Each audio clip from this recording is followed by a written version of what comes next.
আস্তে আস্তে বাড়ির ভেতরে প্রবেশ করে সবাই। সবাই শুধু হাঁ করে তাকিয়ে উদয়কে দেখছে। এতটা পরিবর্তন হবে ভাবেনি হয়তো কেউ। উদয়, নাদিয়া, প্রহর সোফায় বসে। লম্বা জার্নিতে তিনজন ভীষণ ক্লান্ত। যারা যারা এয়ারপোর্টে গিয়েছিল তারাও সোফায় বসে পড়ে। তিনজনকে ঘেরাও করে দাঁড়ায় বাকি সবাই। 13 মাস পর তিনজন বাড়ি ফিরল। সকলের মনে হচ্ছে 13 বছর পর বাড়ি ফিরেছে। গম্ভীর উদয়ের চোখে মুখে আগে সেই চিরচেনা প্রাণ খোলা হাসি।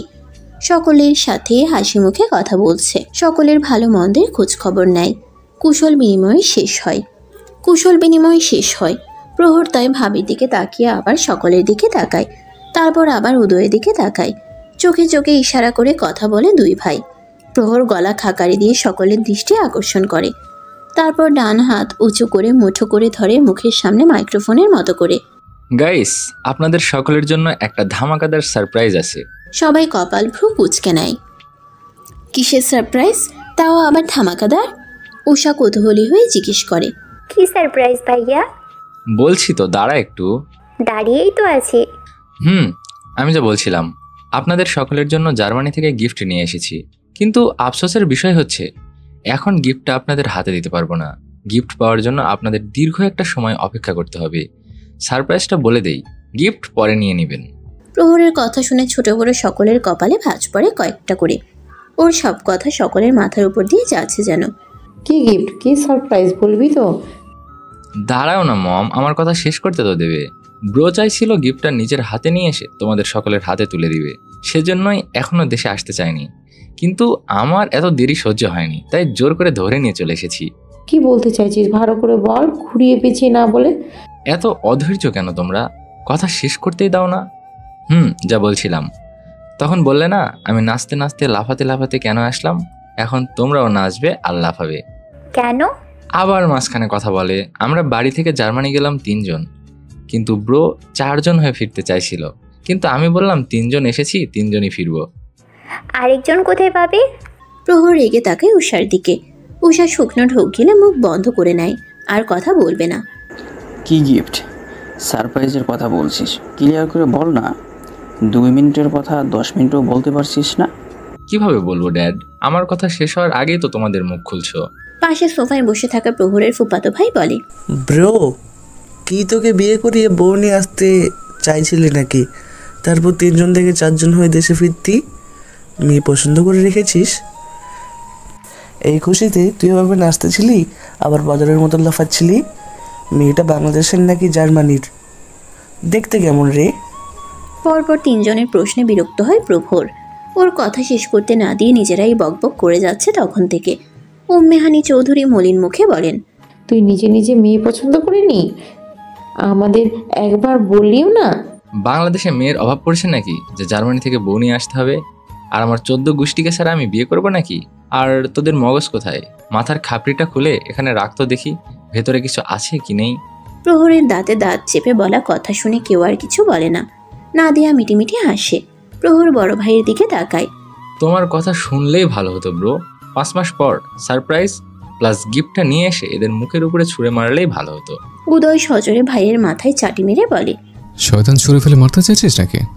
আর একবার এরকম কিছু বললে তোকে আমি খুন করে ফেলবো, বলে রাখলাম। প্রহর মাথায় হাত বুলাতে বুলাতে বলে। সরি ব্রো, মাথা গরম হয়ে গিয়েছে এদের উল্টাপাল্টা কথা শুনে শুনে, তাই ভুলভাল বলে ফেলেছি। ছুঁড়ে তো এদের ফেলা উচিত। কথার মাঝখানে বারবার কথা বলে, মাথা গরম করে দেয়। বলবি তো নাকি? প্রহর জোরে শ্বাস টেনে নেয়। ঠোঁটে হাসি ফুটিয়ে জোরে জোরে সুর ধরে বলে। আমি চাচ্চু হব। প্রহরের কথা শুনে কিছু সময় সবাই চুপচাপ ওর দিকে তাকিয়ে রইল। উমর চৌধুরী বলেন। কি বললি? শুনতে পাওনি? আবার বল। চাচ্চু হব আমি, দাদা হবে তুমি, আর বাবা হবে আমার ব্রো। আবার যেন নীরবতা নেমে আসে। সকলের দৃষ্টি স্থির নাদিয়া, উদয় আর প্রহরের দিকে। ফ্ল্যাশব্যাক। দুপুরের খাবার খেতে বসেছে 3 জন। নাদিয়া, উদয় আর প্রহরের প্লেটে খাবার বেড়ে দিয়ে নিজের প্লেটেও নেয়। অর্ধেক খাবার খাওয়ার পর নাদিয়ার পেট মুছতে গা গুলিয়ে আসে। দ্রুত চেয়ার ছেড়ে উঠে বেসিনের কাছে যাওয়ার আগেই বমি করে ফ্লোর ভাসিয়ে দেয়। নাদিয়াকে এভাবে চেয়ার থেকে উঠতে আবার বমি করতে দেখে দুই ভাই খাওয়া বন্ধ করে দ্রুত চেয়ার ছেড়ে নাদিয়ার কাছে আসে। যা খেয়েছে তার ডাবল বেরিয়ে গেছে পেট থেকে। বমি করতে করতে নিচে বসে পড়েছে নাদিয়া। উদয় নাদিয়াকে ধরে উতলা হয়ে বারবার জিজ্ঞেস করে কি হয়েছে। নাদিয়া কথা বলতে পারে না, বমি করেই যাচ্ছে। পেটের নাড়ি ভুড়ি উল্টে বেরিয়ে আসতে চাইছে যেন। প্রহর টেবিলের উপর থেকে পানি ভর্তি গ্লাস হাতে নিয়ে নাদিয়ার পাশে এসে দাঁড়ায়। পেটের সব কিছু বেরিয়ে যাওয়ার পর নাদিয়ার বমি বন্ধ হয়। প্রহর পানির গ্লাস এগিয়ে দেয়। নাদিয়া কুলি করে কয়েক ঢোক পানি খায়। শরীরের সব শক্তি যেন বমির সাথে বেরিয়ে গেছে। একটু সময়ের মধ্যেই শরীর নেতিয়ে পড়েছে, মাথা ঘুরছে, চোখও ঝাপসা হয়ে আসছে। নাদিয়া, কি হচ্ছে তোমার? জানি না, মাথা ঘুরছে, গা গোলাচ্ছে। অনেক খারাপ লাগছে? একটু। উদয় প্রহরের দিকে তাকায়। ওকে ধরে রুমে নিয়েছে। প্রহর কিছু বলার আগেই নাদিয়া বলে, ঠিক আছে, তোমরা দুজন খাবার শেষ করো, আমি ফ্লোর পরিষ্কার করে দিচ্ছি। তোমার করতে হবে না, আমি করে দেবো পরিষ্কার। তুমি রুমে গিয়ে একটু বিশ্রাম নাও। প্রহর, ধর ওকে। প্রহর ধরার আগেই নাদিয়া নিজেই উঠে দাঁড়ায়। মাথা ভন ভন করে ঘুরছে। পাশে চেয়ার আঁকড়ে ধরে চোখ বন্ধ করে দাঁড়িয়ে থাকে। একটু পর আবার চোখ খুলে তাকায়। দুই ভাই ওর মুখের দিকেই তাকিয়ে আছে। দুজনের চোখে মুখে চিন্তার ছাপ।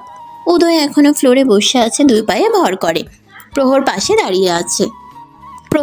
দাঁড়িয়ে রয়েছে। নাদিয়া চেয়ার ছেড়ে বালতি আর বেলচা নিয়ে আসার জন্য পা বাড়ায়। প্রহর বাধা দিয়ে বলে, ওদিকে কোথায় যাচ্ছেন? ফ্লোর পরিষ্কার করতে হবে তো।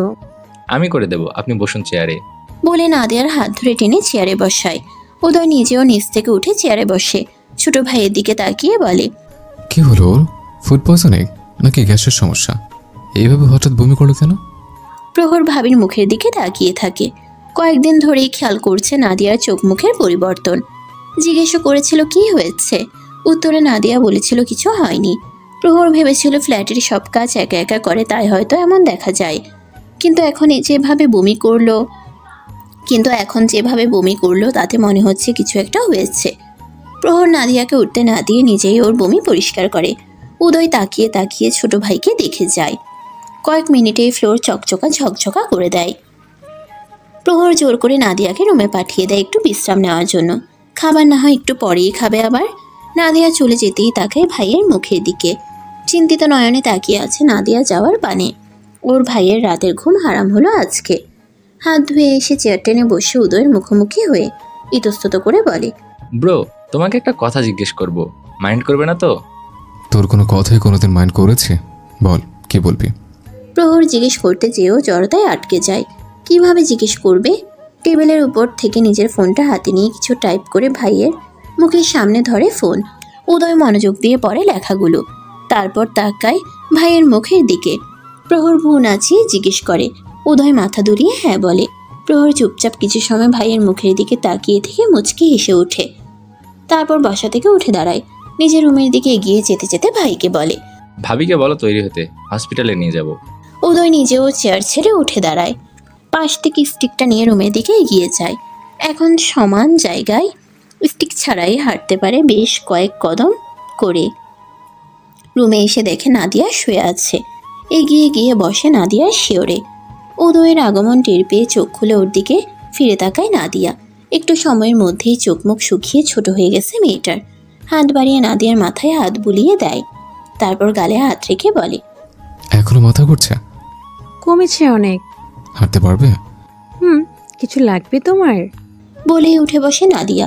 বেড থেকে নামার জন্য উদ্যত হতেই উদয় ওকে টেনে নিজের কাছে নিয়ে আসে। প্রহর তোমাকে হসপিটালে নিয়ে যাবে, ডক্টর দেখে আসো। এখন হসপিটালে কেন যেতে হবে?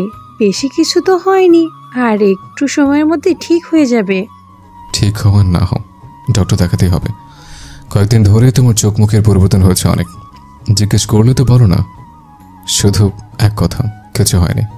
সত্যি তো কিছু হয়নি? সত্যি কিছু হয়নি?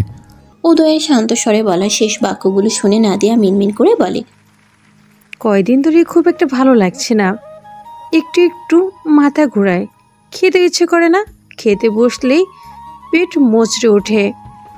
আমি যে এতবার করে জিজ্ঞেস করলাম, বলনি কেন? তুমি টেনশন করবে সেজন্য। এখন কি আমার টেনশন হচ্ছে না? তোমাকে ওভাবে বমি করতে দেখে আমার জানের পানে শুকিয়ে গিয়েছিল। কতটা ভয় পেয়ে গিয়েছিলাম জানো। এরপর থেকে কিছু হলে অবশ্যই আমাকে বলবে। ঠিক আছে, এখন যাও, দ্রুত তৈরি হয়ে নাও। প্রহর তৈরি হয়ে গেছে বোধহয়। তুমিও যাবে? না, যাও তৈরি হয়ে নাও। নাদিয়া বেড থেকে নামতে গিয়েও নামে না, 2 হাতে জড়িয়ে ধরে উদয়কে, বুকে মাথা ঠেকিয়ে মুখ তুলে উদয়ের মুখের দিকে তাকায়। একা একা থাকবে তুমি, চলো আমাদের সাথে। উদয় নিজেও এক হাতে জড়িয়ে ধরে নাদিয়াকে, কপালে গভীর চুমু খেয়ে বলে, সমস্যা নেই, তোমরা ঘুরে আসো, আমি একা থাকতে পারবো, অল্প সময়ের তো ব্যাপার। যাও, রেডি হয়ে নাও, প্রহর চলে আসবে। তোমায় একা একা ভালো লাগবে, কিছু প্রয়োজন হলে আগামীকাল না হয় তোমাদের সাথেই যাব। বেশি সময় তো লাগবে না, মাত্র 1.5-2 ঘন্টা, কিছু লাগবে না আমার। উদয়ের জোড়াজড়িতে নাদিয়া তৈরি হতে যায়। উদয় তলিয়ে ভাবে নাদিয়ার হঠাৎ অসুস্থ হওয়ার কারণ। ফুড পয়জনিং হলে ওদের দুজনেরও হতো, কারণ 3 জন একই খাবার খায়। আর গ্যাসের সমস্যা হলেও পেট ব্যথা করতো, বুকে জ্বালা করতো। সেরকম কিছু তো হয়নি। পেট মোচড়াচ্ছে, গা গুলাচ্ছে, মাথা ঘুরছে, এগুলো কিসের লক্ষণ? গভীরভাবে ভাবতেই চোখ দুটো বড় বড় হয়ে যায়। প্রহর এই জন্যই কি জিজ্ঞেস করছিল? বউয়ের টেনশনে তো ভুলেই গিয়েছিল এই কথা। এরকম কিছু মাথাতেই আসেনি টেনশনে। আপনা আপনি ওষ্ঠদ্বয় প্রসারিত হয়, চোখে মুখে খুশির ঝিলিক বয়ে যায়। ওর ভাবনা যদি সত্যি হয় তাহলে আজ ওর সবচেয়ে আনন্দের দিন হবে। হসপিটালে এসে পৌঁছায় নাদিয়া আর প্রহর। ফ্ল্যাট হসপিটাল থেকে খুব বেশি দূরে নয়, মাত্র 5 মিনিটের পথ। নাদিয়াকে কিছু বলতে না দিয়ে প্রহর নিজেই বলে সব। টেস্ট করানোর পর নাদিয়াকে ভেতরে নিয়ে যায়। প্রহর বাইরে অপেক্ষা করতে থাকে। এর মধ্যে আবার উদয়ের কল আসে। রিসিভ করে কথা বলতে শুরু করে ভাইয়ের সাথে। প্রহর অবসর সময়ে বসে বসে নাদিয়াকে ইংরেজিতে কথা বলা শেখায়। কখনো যদি কোনো সমস্যায় পড়ে আর ওরা 2 ভাই যদি কাছে না থাকে তাহলে যেন নিজেই সমস্যার সমাধান করতে পারে, তাই বেশি না হোক টুকটাক কথা বলতে পারলেই অনেক। এই কয়েক মাসে নাদিয়াও অনেক ইংরেজি শব্দ আয়ত্ত করে নিয়েছে। ইংরেজিতে সাধারণ কথোপকথনে কোনো সমস্যা হয় না এখন। ইংরেজিতে কথা বলতেও পারে, বুঝতেও পারে। সময় গড়ায় টেস্টের রিপোর্ট বের হয়। প্রহর আর নাদিয়াকে ডক্টরের চেম্বারে ডাকা হয়। ডক্টর প্রথমে ওদের দুজনের মধ্যে কী সম্পর্ক সেটা জিজ্ঞেস করে। প্রহর জানায় নাদিয়া ওর বড় ভাইয়ের ওয়াইফ। ভাইয়া অসুস্থ, তাই ও নিয়ে এসেছে। ডক্টর রিপোর্ট এগিয়ে দেয় প্রহরের হাতে। রিপোর্ট দেখে প্রহরের চোখ দুটো আরও চকচক করে ওঠে। দেখে বোঝাই যাচ্ছে অনেক খুশি হয়েছে, যেন প্রত্যাশিত কিছু পেয়ে গেছে। সবশেষে নাদিয়াকে নিয়ে ফ্ল্যাটের উদ্দেশ্যে রওনা হয়। নাদিয়া লজ্জায় আর মুখ উঁচু করছে না, কোনো কথাও বলছে না। উদয়ের টেনশন, কবে সুস্থ হবে, কবে দেশে ফিরে যাবে, এইসব কিছুর মাঝে এমনভাবে তলিয়ে গিয়েছিল যে ওর খেয়ালই নেই পরপর 2 মাস পিরিয়ড মিস গেছে। 2 ভাই ঠিকই বুঝতে পেরে গেছে, শুধু ও নিজেই বুঝতে পারেনি। নিজের বোকামির কথা মনে করে আরও বেশি লজ্জায় নুয়ে যায়। প্রহর একটা বেকারি শপ থেকে মিষ্টি কিনে নেয়, তারপরে হেঁটে হেঁটে আগায় ফ্ল্যাটের দিকে। এই অল্প পথের জন্য আর কার ভাড়া করবে কি? বেকারি শপের কাছে আস্তে আস্তে অর্ধেকের বেশি পথ চলে এসেছে। উদয় ফ্ল্যাটের ভেতরে পায়চারি করছে। টেনশন হচ্ছে ভীষণ। রেজাল্ট কি আসলো? পজিটিভ নাকি নেগেটিভ, নাকি অন্য কিছু হয়েছে নাদিয়ার? কখন থেকে প্রহরের ফোনে কল করছে, কিন্তু শয়তান ছেলেটা কল রিসিভ করছে না। ইচ্ছে তো করছে গিয়ে ওর মাথা ফাটিয়ে দিয়ে আসতে। সাথে গেলেই ভালো ছিল, শুধু শুধু গেল না। এখন টেনশনে পাগল হচ্ছে এখানে। নাদিয়াও ফোনটা নিয়ে যায়নি। হেঁটে এগিয়ে গিয়ে সোফায় বসে। আবার কল করে প্রহরের নাম্বারে, কিন্তু বদ ছেলে রিসিভ করে না এবারেও। আজকে শুধু আয়, তোর খবর আছে। 2 মিনিট যেতেই ডোর খোলার শব্দ হয়। ডোরের দিকে তাকিয়ে দেখে চলে এসেছে 2 জন। প্রহরের এক হাতে রিপোর্ট, অন্য হাতে একটা প্যাকেট, ঠোঁটে হাসি বিদ্যমান। উদয় বসা থেকে উঠে দাঁড়ায়। প্রহর 2 হাত প্রসারিত করে দৌড়ে গিয়ে ভাইকে জড়িয়ে ধরে। নাদিয়া ডোর লক করে সোজা রুমে চলে যায়। Congratulations bro. উদয় হয়তো আন্দাজ করতে পারলো পুরো ঘটনা, তবুও বলে, কিসের জন্য? নাদের কি হয়েছে? কখন থেকে কল করছে, রিসিভ করছিস না কেন? প্রহর উদয়কে ছেড়ে দেয়। হাতে থাকা রিপোর্ট এগিয়ে দেয় ভাইয়ের দিকে। রিপোর্ট খুলে দেখতেই উদয়ের চোখে মুখেও হাসি ফুটে ওঠে। স্পষ্ট লেখা রয়েছে রেজাল্ট পজিটিভ। প্রহর প্যাকেটের ভেতর থেকে এক টুকরো মিষ্টি বের করে উদয়ের মুখে পুরে দেয়। তারপর আবার জড়িয়ে ধরে বলে, ব্রো, কি যে আনন্দ হচ্ছে আমার, কিভাবে বোঝাবো তোমাকে। খুশিতে নাচ করতে ইচ্ছে করছে আমার, নিজেকে কোনোভাবেই কন্ট্রোল করতে পারছি না। ওহো, বাড়িতেও তো জানাতে হবে। দাঁড়াও, আগে বাড়িতে কল করে সবাইকে খুশির খবরটা দিয়ে নেই। বলেই উদয়কে ছেড়ে পকেট থেকে ফোন বের করে। উদয় থাবা দিয়ে ফোন নিজের হাতে নিয়ে নেয়। বাড়িতে বলবি না। কেন? যতদিন বাড়িতে না যাচ্ছে ততদিন কাউকে বলবি না। বাড়ি ফেরার আগে অবধি শুধু আমরা 3 জনে জানবো। বাড়ি ফিরে সবাইকে একদম চমকে দেব। উদয়ের এই প্ল্যান প্রহরের পছন্দ হয়। সবাই যখন জানতে পারবে তখন সকলের রিয়াকশন কেমন হবে তা সামনে থেকে দেখতে পারবে। উদয় নিজেও ভাইয়ের মুখে মিষ্টি পুড়ে দেয়, আর একটা মিষ্টি হাতে নিয়ে রুমের দিকে এগিয়ে যায়। বউটা লজ্জায় পালিয়ে গেছে মুখ লুকিয়ে। উদয় রুমে এসে দেখে নাদিয়া বোরকা হিজাব খুলে হাত মুখ ধুয়ে ফ্রেশ হয়ে বেরিয়ে আসছে ওয়াশরুম থেকে। উদয়কে দেখতেই লজ্জায় চোখ নামিয়ে নেয় নাদিয়া। উদয় এগিয়ে গিয়ে দাঁড়ায় নাদিয়ার সামনে, হাত দিয়ে নাদিয়ার লজ্জারাঙা মুখটা উঁচু করে ধরে। ডান হাতের মিষ্টি এগিয়ে ধরে নাদিয়ার মুখের সামনে। নাদিয়া মিষ্টি মুখে নিয়ে উদয়কেও খাইয়ে দেয়। উদয় শক্ত করে জড়িয়ে ধরে নাদিয়াকে। ওর আনন্দ কিভাবে প্রকাশ করবে বুঝতে পারছে না, তাই জড়িয়ে ধরে চুপ করে দাঁড়িয়ে রইল। নাদিয়া প্রেগনেন্ট জানার পর থেকে ফ্ল্যাটের সব কাজ প্রহর নিজের করে, শুধু রান্নাটা নাদিয়া করে। প্রহর রান্না করতে পারে না, তাই নাদিয়া প্রহরকে কোনো কাজ করতে না দিলে প্রহর উল্টো নাদিয়াকে ধমকে কাজের কাজ থেকে 10 হাত দূরে সরিয়ে দেয়। রান্না করা আর নিজের খেয়াল রাখা ছাড়া কোনো কাজ নেই নাদিয়ার। উদয়ের কাজও করতে হয় না খুব একটা। উদয় এখন নিজের কাজ নিজেই করতে পারে। মেড রাখতে চেয়েছিল প্রথম থেকেই, তবে নাদিয়া রাখতে দেয়নি। এই ছোট্ট ফ্ল্যাটের জন্য আর কি মেড রাখবে? রান্নাটা তো নাদিয়া নিজেই করে। আর ফ্ল্যাট পরিষ্কার করা সেটাও জুলুমের কাজ না, 10 মিনিট লাগে না ফ্ল্যাট পরিষ্কার করতে, তাই আর রাখা হয়নি। আর এখন কি রাখবে? আর হয়তো 2-3 মাস থাকবে, তাই রান্নার দায়িত্ব নাদিয়ার, বাকি কাজ প্রহরের। এমনিতে রান্না বাদে ঘরের বাকি সব কাজ প্রহর করতে পারে, তাই ওর সমস্যাও হয় না। রাতের খাবার খেয়ে রুমে ফিরে আসে উদয় আর নাদিয়া। নাদিয়ার প্রেগনেন্সির 4 মাস চলছে। খাওয়া দাওয়ার প্রতি ভীষণ অনীহা, খেতেই চায় না। কিন্তু উদয়ের জোড়াজুড়িতে না খেয়ে থাকতে পারে না, ইচ্ছে না করলেও জোর করেই খেতে হয়। 13 মাস আগে রেখে যাওয়া রুমটা এখনো আগের মতোই রয়েছে, একটুও পরিবর্তন হয়নি। তবে ওদের দুজনের মধ্যে পরিবর্তন এসেছে বিশাল। হাঁটতে চলতে না পারা উদয় এখন একাই হাঁটতে চলতে পারে, নিজের সব কাজ নিজেই করে। উঁচু নিচু জায়গায় হাঁটতে চলতে স্টিক প্রয়োজন হয়, একটু বেশি হাঁটলেও স্টিক প্রয়োজন হয়। তবে আশা করা যায় কয়েক মাসের মধ্যে স্টিক ছাড়াই সব কিছু করতে পারবে। নাদিয়ার পেট কিছুটা উঁচু হয়েছে, শরীরেরও পরিবর্তন ঘটেছে অনেক। নাদিয়া ওয়াশরুমে প্রবেশ করে ফ্রেশ হওয়ার জন্য। শোয়ার জন্য উদয় বেড ঠিক করে নেয়। একটু পরেই ওয়াশরুম থেকে বেরিয়ে আসে নাদিয়া। বেডের দিকে তাকাতেই দেখে উদয় বেড ঠিক করে ওর অপেক্ষায় বসে আছে। যে কাজগুলো আগে নাদিয়া করতো উদয়ের জন্য, সেই সব কাজ এখন উদয় করে নাদিয়ার জন্য। শোয়ার জন্য বেড ঠিক করা, সকালে ঘুম থেকে ওঠার পর বেড গুছিয়ে রাখা। ঘুমের মধ্যে মাঝে মাঝে নাদিয়ার পায়ের রগে টান লাগে, সেজন্য শোয়ার আগে রোজ নাদিয়ার পা ম্যাসাজ করে দেয়। মাঝে মধ্যে চুলগুলো ব্রাশ করে বেঁধে দেয়, তেল দিয়ে দেয়।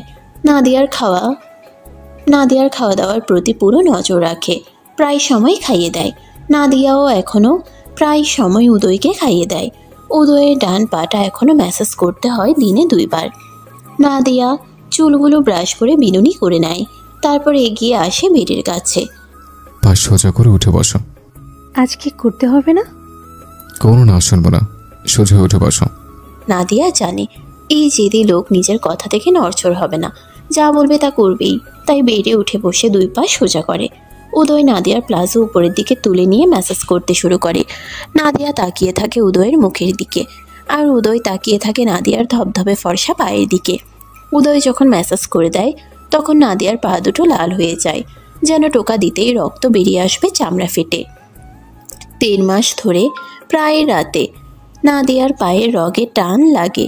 বিষয়টা ডক্টরকে জানালে সে জানে প্রেগন্যান্সির সময় প্রায় মেয়ের এমন হয়। ম্যাসাজ করলে নিয়ন্ত্রণে থাকবে, সেই সাথে পুষ্টিকর খাবার খেতে হবে। তারপর থেকেই রোজ রাতে উদয় নাদিয়ার পা ম্যাসাজ করে দেয়। নাদিয়ার পা ম্যাসাজ হয়ে গেলে নাদিয়া উদয়ের পা ম্যাসাজ করে দেয়। দুজনের এই পাল্টাপাল্টি ম্যাসাজে দুজনেই হাসে। দুজনের কি ভাগ্য, একে অপরের পা ম্যাসাজ করে দেয়। লাইট অফ করে শুয়ে পড়ে দুজনেই। নাদিয়ার বুকে মুখ গুজে দেয় উদয়, শক্ত করে জড়িয়ে ধরে চোখ বন্ধ করে নেয়। নাদিয়া উদয়ের মাথায় হাত বুলাতে বুলাতে নিজেও চোখ বন্ধ করে নেয়। নাদিয়ার প্রেগন্যান্সির কথা জানার পর বাড়ির সবাই কিছু সময় চুপচাপ থেকে একটু পরে আনন্দে আত্মহারা হয়ে ওঠে। কেউ স্বপ্নেও ভাবেনি এমন সংবাদ পাবে।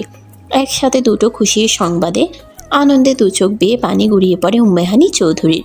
চৌধুরী বাড়ির পরবর্তী প্রজন্মের প্রথম সন্তান আসতে চলেছে, তার ছেলে বাবা হবে, তার নাতি নাতনি আসতে চলেছে।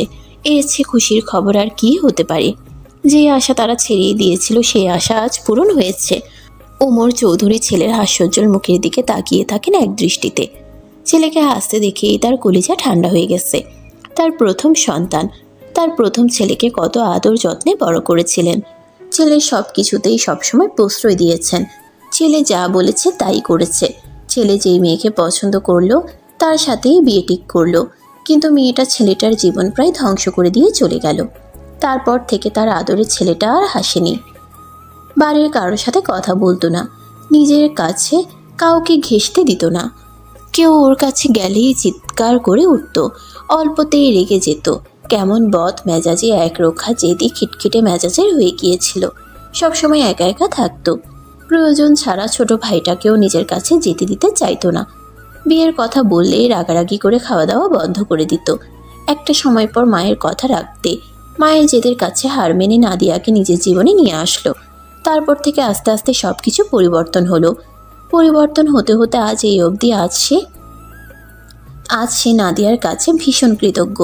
মেয়েটাকে তার প্রথম একটুও ভালো লাগেনি, কিন্তু আস্তে আস্তে মন পরিবর্তন হয়েছে। নাদিয়াকে ভালো লাগতে শুরু করে। একটা সময় পর ভালোবাসতে শুরু করেন। আর সে নাদিয়াকে নিজের দুই ছেলের মতোই ভালোবাসেন, নিজের মেয়ে মনে করেন। নাদিয়া উদয়ের জীবনে না আসলে উদয়ের এই পরিবর্তন বোধহয় কোনোদিন হতো না। হয়তো উদয় সুস্থ হয়ে উঠত, তবে এইরকম একটা লাইফ কি পেত? ছেলের মুখের এই হাসি কি আবার দেখতে পেতেন? ছেলেটা কি সকলের সাথে এভাবে কথা বলতো? হয়তো এরকম কিছুই হতো না। বাড়িতে মিষ্টি ছিল, সেই মিষ্টি এনে সকলকে মিষ্টিমুখ করায় উষা।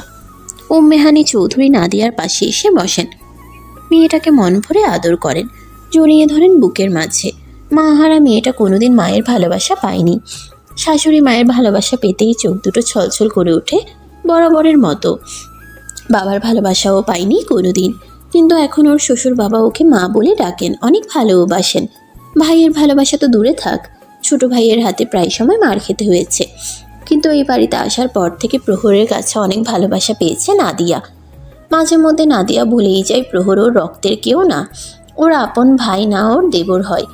এই বাড়িতে উদয়ের পর নাদিয়াকে কেউ যদি সবচেয়ে বেশি ভালোবেসে থাকে সে হলো প্রহর।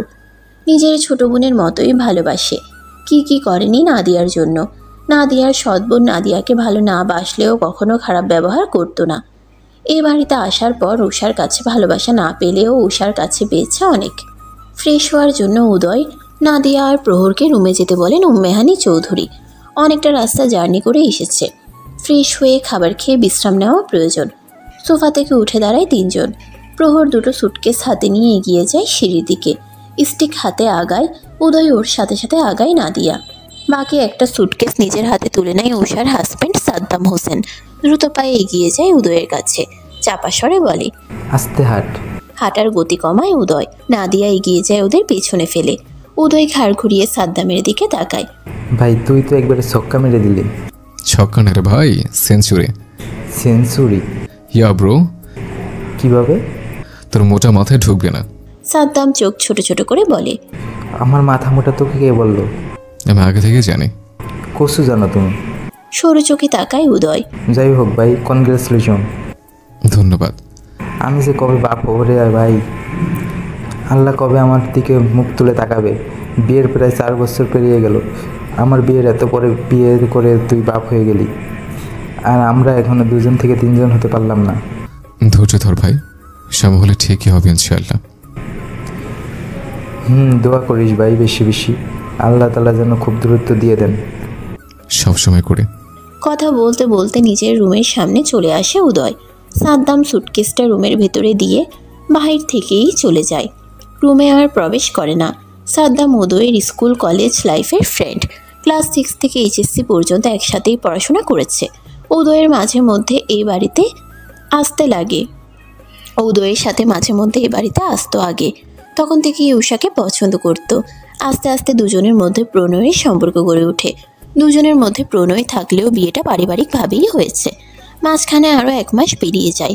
নাদিয়ার এখন পাগল পাগল অবস্থা। জার্মানি থাকতে 2 ভাই জ্বালিয়ে মেরেছে, আর বাংলাদেশে ফিরে আসার পর থেকে পুরো ফ্যামিলি। জার্মানি থাকাকালীন উদয়ের কিসের চিকিৎসা, কিসের কি। 2 ভাই নাদিয়াকে গান্ডে পিণ্ডে গেলাতে পারলেই যেন বেঁচেছে। সারাদিন ভাবি এটা খান, ভাবি ওটা খান, ফলমূল কেটে নাদিয়ার পেছনে ঘুরে ঘুরে খাইয়ে ছেড়েছে বাচ্চাদের মতো। আর উদয় তো আছেই। লাস্ট 2 মাসে 2 ভাইয়ের উপর ভীষণ বিরক্ত হয়েছে নাদিয়া। হাজারবার নিষেধ করার পরেও দুজনের একজনও শোনেনি নাদিয়ার নিষেধ বাণী। মাঝে মধ্যে তো রেগে গিয়ে দুই ভাইয়ের উপর রাগও ছেড়েছে, তবুও দুজনের কোনো ভাবান্তর হয়নি। যেই লাও সেই কধু। জার্মানি থাকাকালীন ওর উপর খাওয়া নামক যে টর্চার চালাতো দুই ভাই মিলে, এখন দেশে ফিরে আসার পর থেকে আগের চেয়ে কয়েক গুণ বেশি টর্চার করা হয়। বাড়ির অর্ধেক মানুষ এখন খাবার নিয়ে ওর পেছনেই পড়ে থাকে। ওমর চৌধুরী আর উমাইর চৌধুরীর করা আদেশ নাদিয়ার যেন চুল পরিমাণ অযত্ন না হয়। সেই সাথে তো আরও পাগল দুই ভাই আগে থেকেই আছে। বেচারি না পারে কইতে, না পারে সইতে, খেতে খেতে মোটা হয়ে যাচ্ছে। এখন আর আগের মতো বমি হয় না। ডক্টরের সাথে পরামর্শ করে বমি কমানোর জন্য মেডিসিন এনে দেওয়া হয়েছে। খাওয়ার রুচি না হলেও বলে বলে আদর যত্নে খাইয়ে দেয় উম্মেহানি চৌধুরী আর আয়শা চৌধুরী। এই দুজনের জন্য নাদিয়ার এখন নিজের হাতে খেতে হয় না বললেই চলে। অনাদরে, অযত্নে, অবহেলায় বেড়ে ওঠা নাদিয়া এত আদর, যত্ন, ভালোবাসা পেয়ে মুখ ফুটে আর কিছু বলতে পারে না। বুঝতে শেখার পর থেকে চেয়ে এসেছে ওকে কেউ ভালোবাসুক, কেউ একটু আদর যত্ন করুক, ওর ভালো মন্দ জিজ্ঞেস করুক। নাদিয়া যা চেয়েছে তার চেয়ে 1000 গুণ বেশি পেয়েছে। আর কোনো অপূর্ণতা নেই ওর জীবনে, নেই অপূর্ণ চাওয়া। বাবা মায়ের ভালোবাসা পেয়েছে, ভাইয়ের ভালোবাসা পেয়েছে, বোনের ভালোবাসা পেয়েছে, আর সবচেয়ে বেশি যার ভালোবাসা পেয়েছে সে হলো ওর হাজব্যান্ড, যে মানুষটা ওকে পাগলের মতো ভালোবাসে, সব সময় ওর জন্য উতলা হয়ে থাকে। উদয় অফিস জয়েন করেছে আবার। সকাল 9টায় বাড়ি থেকে বের হয়, বিকেল 5টায় বাড়ি ফিরে আসে। এর বেশি ওকে ধরে বেঁধেও কেউ আটকে রাখতে পারে না। প্রহর দিন গুনছে প্রতিনিয়ত, কবে ওর ভাতিজা ভাতিজি আসবে। উদয়ের থেকেও যেন ওর আগ্রহ বেশি। প্রথমবারের মতো চাচ্চু হতে চলেছে, তর সইছে না বেবি আসার। ওর মনে হচ্ছে বেবি এখনই চলে আসুক। চৌধুরী বাড়িতে ছোট বাচ্চা নেই কত বছর হয়ে গেছে। তার মধ্যে আবার বাড়ির বড় ছেলের প্রথম সন্তান। সকলের আগ্রহ অনেক বেশি। সবাই ওদের আগ্রহে অপেক্ষা করছে বেবির দুনিয়ায় আসার। প্রহর এখনই বেবির জন্য এটা সেটা কিনে কিনে ঘর ভর্তি করছে। মার্কেটে গেলে বাচ্চাদের যা পছন্দ হয় সেটাই নিয়ে চলে আসে। নাদিয়া বারবার নিষেধ করে এখনই এসব কেনার প্রয়োজন নেই, কিন্তু কে শুনে কার কথা। উদয়ও কম কিসে। ওর ধারণা ওর মেয়ে হবে। আল্লাহর কাছে দিনরাত অবিরাম একটা মেয়ে চায়। আর আল্লাহ তাআলা খুশি হয়ে যদি একটা ছেলে একটা মেয়ে দিয়ে দেয় তাহলে তো আরও খুশি। নয়তো দুটোই মেয়ে হয়, তাহলে তো কথাই নেই। মেয়ে বেবির ড্রেস কিনে কিনে ঘর ভরে ফেলেছে। দুই ভাইয়ের পাগলামিতে নাদিয়ার মেজাজ খারাপ হয় মাঝে মধ্যে। বেবির আসতে এখনও আরও 4 মাস দেরি, আর এরা দুই ভাই মিলে বেবির আগামী 1 বছরের প্রয়োজনীয় সব কিছু কিনে নিয়ে এসেছে এখনই। বাড়ির বড়দের বলে উদয়ের প্রহরকে নিষেধ করতে, কিন্তু তারাও কেউ কিছু বলেন না। বাবা চাচা মিলে যা করবে করুক, তাতে তারা হস্তক্ষেপ করবে কেন? রাতের খাবার রুমে দিয়ে যায় প্রহর। উদয় নিজেই রাতের খাবার রুমে দিয়ে যেতে বলেছে, তাই দিয়ে যায়। মুখোমুখি হয়ে বসে দুজনেই। হাত ধুয়ে প্লেট হাতে তুলে নেয় উদয়। নিজের হাতে খাইয়ে দিতে শুরু করে নাদিয়াকে, সাথে নিজেও খায়। খাওয়ার মাঝে খুব বেশি কথা হয় না দুজনের। দ্রুতই খাওয়া শেষ হয়। প্লেট বাটি গুছিয়ে সেন্টার টেবিলের উপর রেখে দেয়। তারপর নিজের মেডিসিনগুলো খেয়ে নেয়। নাদিয়া খাওয়া শেষে বেড থেকে নেমে হাঁটাহাঁটি করে একটু। ততক্ষণে উদয় শোয়ার জন্য বেড ঠিক করে নেয়। নাদিয়াকে এখন কোনো কাজে হাত লাগাতে দেয় না। খাওয়া দাওয়া আর ঘুম ছাড়া কোনো কাজ নেই ওর। না আছে তো উদয়কে বেশি বেশি ভালোবাসতে হয়, বেশি বেশি আদর করতে হয়, ওকে খাইয়ে দিতে হয়। ছুটির দিনে গোসলের সময় নিজের সাথে সাথে উদয়কেও গোসল করিয়ে দিতে হয় এখনও। না হলে সে গোসল করবে না। সব কিছু থেকে নাদিয়ার মুক্তি হলেও এই কাজগুলো থেকে মুক্তি নেই। সব শেষে শোয়ার প্রস্তুতি নেয় উদয়। নাদিয়া তখন ওয়াশরুম থেকে বেরিয়ে ড্রেসিং টেবিলের সামনে এসে দাঁড়িয়েছে। হাত মুখ মুছে ক্রিম লাগিয়ে নেয়, চুলগুলো ব্রাশ করে বিনুনি করে নেয়। সোজা হয়ে দাঁড়িয়ে নিজেকে আয়নায় দেখতে থাকে। আগের থেকে অনেকটা মুটিয়ে গেছে। গাল দুটো ফুলে উঠেছে এখন, পেট উঁচু হয়েছে। বেবির মুভমেন্ট অনুভব হয়। ঢিলে ঢালার গোল রং জামার উপর দিয়ে উঁচু পেটটা বেশ ভালোভাবে বোঝা যায়। চেহারার উজ্জ্বলতা আগের চেয়ে বৃদ্ধি পেয়েছে অনেক। নাদিয়া এদিক সেদিক ঘুরে ঘুরে নিজেকে দেখে। উদয় বেডে বসে অধৈর্য হয়ে তাকিয়ে আছে ওর দিকে। আর কত নিজেকে দেখবে। এবার তো বেডে আসা উচিত। নাদিয়া, বেডে আসো। নাদিয়া ঘাড় ঘুরিয়ে বেডের দিকে তাকায়। আসো। কেন? কেন আবার? আদর করবো তাই। যাব না, চাই না আমার আদর। তোমার না লাগলে আমার লাগবে, তাই দ্রুত আসো। পারবো না। আসবে কি না? না। আসবে না? না। আসবে না? নাদিয়া বলে না কিছু। নিজের উপর কি যে রাগ হয়। আল্লাহ, কবে পুরোপুরি সুস্থ হয়ে আগের মতো হব? সুস্থই তো হয়েছ, আরও সুস্থ হতে হবে। আস্তে আস্তে হয়ে যাবে। সে দেরিতে সহ্য হয় না এখন। যদি পুরোপুরি সুস্থ থাকতাম তাহলে কি বেডে বসে বসে বউকে ডাকতাম নাকি? কি করতে তাহলে? বেড থেকে নেমে বড় বড় কদমে বউর কাছে এগিয়ে যেতাম, সোজা পাচা কোলে তুলে নিয়ে বেডে চলে আসতাম। তারপর কি জানো না তুমি? না বললে জানবো কিভাবে? তারপর বেডে শুয়ে দিয়ে আদর করতাম, অনেক আদর। অসভ্য লোক। আগে বলেছে আমার মধ্যে ভদ্রতা সভ্যতা খুঁজতে এসো না, এসব আমার মধ্যে নেই। এখন তাড়াতাড়ি কাছে এসে দেখে কত কাল পোটাকে আদর করি না। নাদিয়া বড় বড় চোখ করে বলে, কতকাল হিসেব করে রেখেছি নাকি আমি? বলেই বেড থেকে নেমে দাঁড়ায়, লাইট অফ করে ড্রিম লাইট অন করে। তারপর এগিয়ে যায় নাদিয়ার কাছে, হাত ধরে টেনে নিয়ে আসে বেডে। নাদিয়া হাত ছাড়ানোর চেষ্টা করে বলে, ছাড়ো, যাবো না। তোমাকে যেতে কে বলেছে? আমি তো নিয়ে যাচ্ছে। একদম উল্টাপাল্টা কিছু করতে আসবে না আজকে। উদয় নাদিয়াকে বেডে উঠায় হাত ধরে টেনে, তারপর নাদিয়ার হাত ছেড়ে দেয়। নাদিয়া নিজের জন্য বরাদ্দকৃত বালিশে শুয়ে পড়ে। উদয় নিজের গায়ে টি শার্ট খুলে ফ্লোরে ছুঁড়ে ফেলে। তারপর নাদিয়াকে চিৎ করে শুয়ে দিয়ে দ্রুত নাদিয়ার দুই দিকে 4 হাত পায়ে ভর করে ওর মুখের উপর ঝুঁকে যায়। 1, 2, 3 এভাবে বেশ কয়েকটা চুমু খায় নাদিয়ার ঠোঁটে।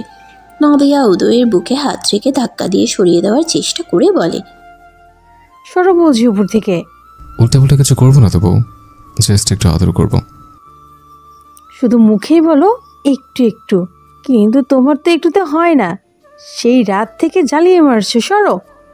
কি করবো বউ, দোষ তো আমার না, দোষ তোমার। নিজের মাঝে কোন নেশা নিয়ে ঘুরে বেড়াও তুমি? তোমার কাছাকাছি আসলেই মাতাল হয়েছে, নিজের কন্ট্রোলে তো থাকি না, অটোমেটিক উন্মাদ হয়েছে।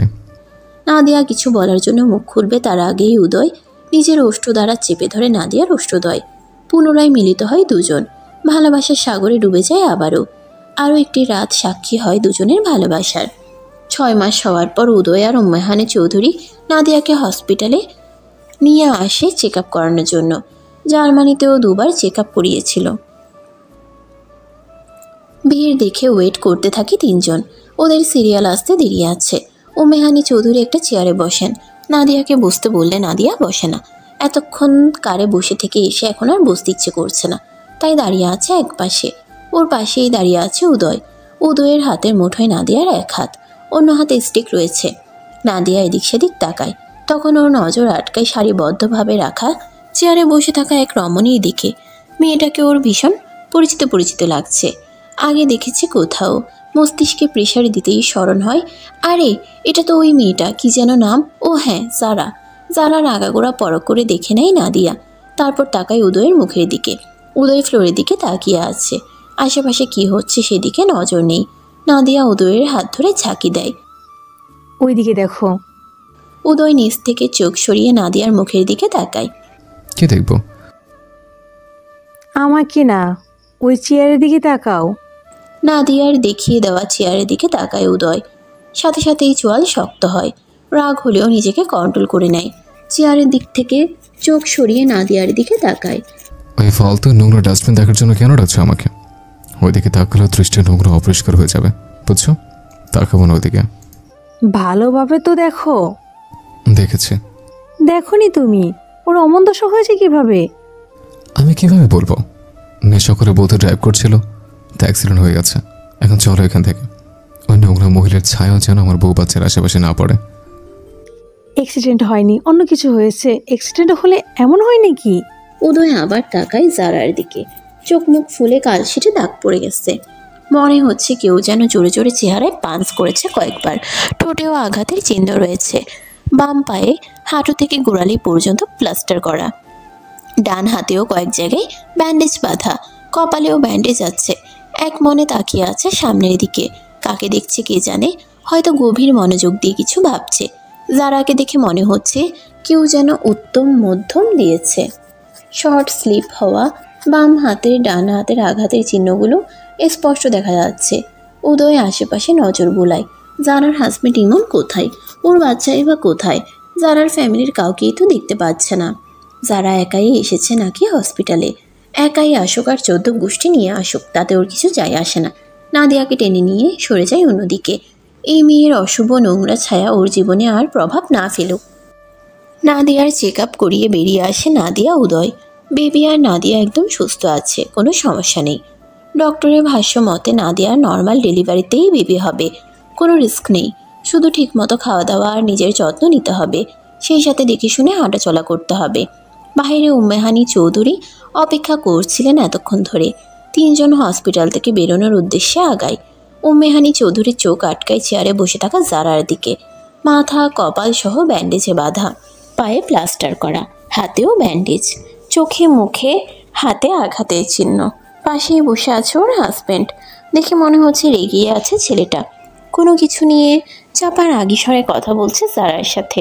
জারা নিচের দিকে তাকিয়ে শুনছে, কিছু বলছে না। চোখ বেয়ে 1 ফোঁটা 2 ফোঁটা করে পানি গড়িয়ে পড়ছে একটু পরপর। জারার চোখের পানি দেখে উম্মেহানি চৌধুরীর মনে একটু শান্তি শান্তিই লাগে। আর ওর অবস্থা দেখে তো আরও শান্তি লাগছে। এই মেয়ের জন্য ওনার ছেলেটা কত কষ্ট পেয়েছে, কী বিভীষিকাময় দিনগুলো পার করেছে ছেলেটা। এই লোভী মেয়ের সাথে কি হয়েছে জানার আগ্রহ জাগে উম্মেহানি চৌধুরীর মনে। অ্যাক্সিডেন্ট হয়েছে নাকি কেউ মেরে ল্যাংড়া করেছে? দেখে তো মনে হচ্ছে কেউ মেরেছে, কারণ অ্যাক্সিডেন্ট হলে তো চোখ মুখের এই অবস্থা হবে না। দেখে মনে হচ্ছে সুন্দর চেহারায় কেউ অতি যত্নে নকশা এঁকেছে নিজের হাতে। আহা, চেহারার কি সুরত হয়েছে রে! সুন্দর চেহারা গেল কই? ওনার মন উসখুস করছে যারার সামনে গিয়ে চ্যাটাং চ্যাটাং করে কিছু বলতে। এই শয়তান মেয়ে ওনার ছেলেকে হসপিটালে অপমান করেছিল, প্রহর বলেছে। কি করেছিল বলেছিল, A to Z সবই বলেছে প্রহর। মাকে হাসতে না দেখে পেছন ফিরে তাকায় উদয়। মায়ের চোখ অনুসরণ করে দেখে মা চেয়ারে বসে থাকা জারার দিকে তাকিয়ে আছে। কপাল ভ্রু কুচকে কিছু সময় মায়ের দিকে তাকিয়ে তারপর মৃদু গলায় ডাকে, মম, আসছো না কেন? ছেলের ডাক শুনে ছেলের দিকে ফিরে তাকান উম্মেহানি চৌধুরী। 2 কদম এগিয়ে যান ছেলের কাছে, মৃদু শব্দে বলেন, তুই দাঁড়া একটু, আমি আসছি। কেন, কোথায় যাবে? কি করবে? বাড়ি চলো, লেট হচ্ছে। জাস্ট কয়েক মিনিট। বলেই চেয়ারে বসে থাকা জারার দিকে এগিয়ে যায়। পেছন থেকে বার কয়েক মম বলে ডাকে উদয়। তবে উম্মেহানি চৌধুরী আর পেছন ফিরে তাকান না, সোজা গিয়ে দাঁড়ায় জারার সামনে। তাকিয়ে থাকে উদয়। নাদিয়া ওর পাশে চুপচাপ দাঁড়িয়ে দেখে চলেছে উম্মেহানি চৌধুরী কি করতে চাইছেন এখন। আবার না হসপিটালে ঝগড়া বাঁধিয়ে বসে। প্রহর সেদিন নাদিয়ার সামনেই সব কিছু বলেছিল যারা কি করেছে উদয়ের সাথে, এবং কি বলেছিল। সেদিন উম্মেহানি চৌধুরী রাগে ফুসফুস করেছিলেন। একে তো দেবরের মেয়ের উপর রেগে বুম হয়েছিল, তার উপর সারার কথা শোনার পর ওনার ইচ্ছে করছিল সারার বাড়িতে গিয়ে 2-4 ঘা লাগিয়ে দিয়ে আসতে। নিজের সম্মুখে কারো উপস্থিতি টের পেয়ে চোখ তুলে মুখের দিকে তাকায় যারা। মুখের সামনে উম্মেহানি চৌধুরীকে দাঁড়িয়ে থাকতে দেখে ভেজা চোখ মুখ ছোট হয়ে যায়। ইমন নিজেও চোখ তুলে উম্মেহানির চৌধুরীর দিকে তাকায়। উম্মেহানি চৌধুরী স্বাভাবিক ভঙ্গিতে জারাকে বলে, কেমন আছো যারা? কি হয়েছে তোমার? চোখ মুখের এমন বেহাল দশা কেন? অ্যাক্সিডেন্ট করেছিল নাকি? কিছু না বলে চোখ নামিয়ে নেয় যারা। কথা বলবে না নাকি আমার সাথে? চোখ তুলে তাকায় যারা। তোমাদের দুজনকে দেখছি, তোমাদের বেবি কোথায়? নিয়ে আসোনি হসপিটালে? আবার চোখ নামিয়ে নেয় যারা। ইমন জারার মুখের দিকে তাকিয়ে আবার উম্মেহানি চৌধুরীর দিকে তাকায়, তারপর বলে, বেবি আসবে কোথা থেকে? দুনিয়া আসতে দিলে তো থাকবে, পেটে থাকতেই তো মেরে ফেলেছে আমার সন্তানকে। এখন তো ইচ্ছা করে ওর গলা চেপে মেরে ফেলি। কেন বাবা, কি হয়েছে? কি হয়নি বলুন? একে বিয়ে করে জীবনটা শেষ। ওদের বেঁচে গেছে ওকে বিয়ে না করে। এটাকে না গিলতে পারছে আর না ফেলতে পারছি, গলার মধ্যে কাটার মতো আটকে আসছি। ইচ্ছে তো করছে পাছায় লাথি দিয়ে জীবন থেকে সরিয়ে দিই। এত মারার পরও কীভাবে বেঁচে আছে আল্লাহ তাআলা ভালো জানেন। কই মাছের জান সহজে কি বের হতে চাই? শেষের কথাগুলো আস্তে আস্তেই বলে, তবে উম্মেহানি চৌধুরী আর যারা স্পষ্টই শুনতে পায়। নিজেকে অন্যের সামনে অপমান করতে দেখে যারা মুখ খুলে বলে, তুমি আমাকে এভাবে পাবলিকলি অপমান করতে পারো না ইমন।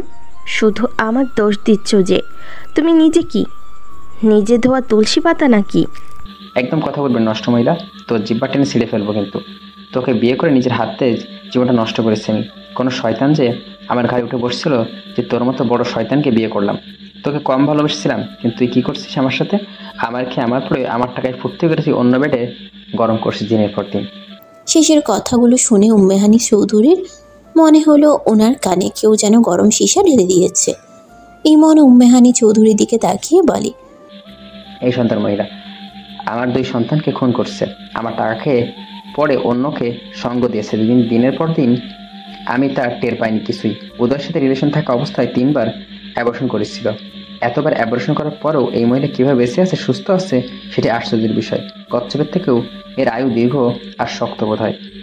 উম্মেহানি চৌধুরী এক দৃষ্টিতে তাকিয়ে আছে জারার দিকে। যারা নিচের দিকে তাকিয়ে আছে। যা আকাম কুকাম করেছে এত বছর ধরে সব ফাঁস হয়ে গেছে। ওর ফ্যামিলিও ওকে আর বাড়িতে তুলবে না। সারা জীবনের জন্য মেয়েকে বাড়ি থেকে বের করে দিয়েছে। এই মেয়ের জন্য কত অপমান হতে হয়েছে ওর বাবা মায়ের। মান সম্মান সব বালির থেকে মিশিয়ে দিয়েছে, ত্যায্য করেছে এই কন্যাকে তারা। ইমন সব জানার পর রাগে ক্ষোভে উড়াধুরা মেরে যারাকে ল্যাংড়া বানিয়ে দিয়েছে। বউয়ের সামনে মেয়ে করতে থাকা ইমন এখন বাঘের মতো গর্জন করে সব সময়। এখানে শুধু যারার একার দোষ না, ইমনেরও দোষ আছে।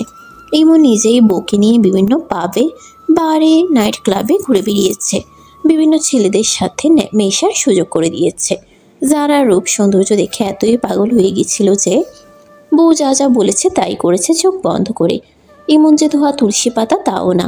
ও নিজেও বিয়ের আগে একাধিক মেয়ের সাথে শারীরিক সম্পর্ক স্থাপন করেছে, কিন্তু বিয়ে করার পর সেরকম কিছু আর করেনি।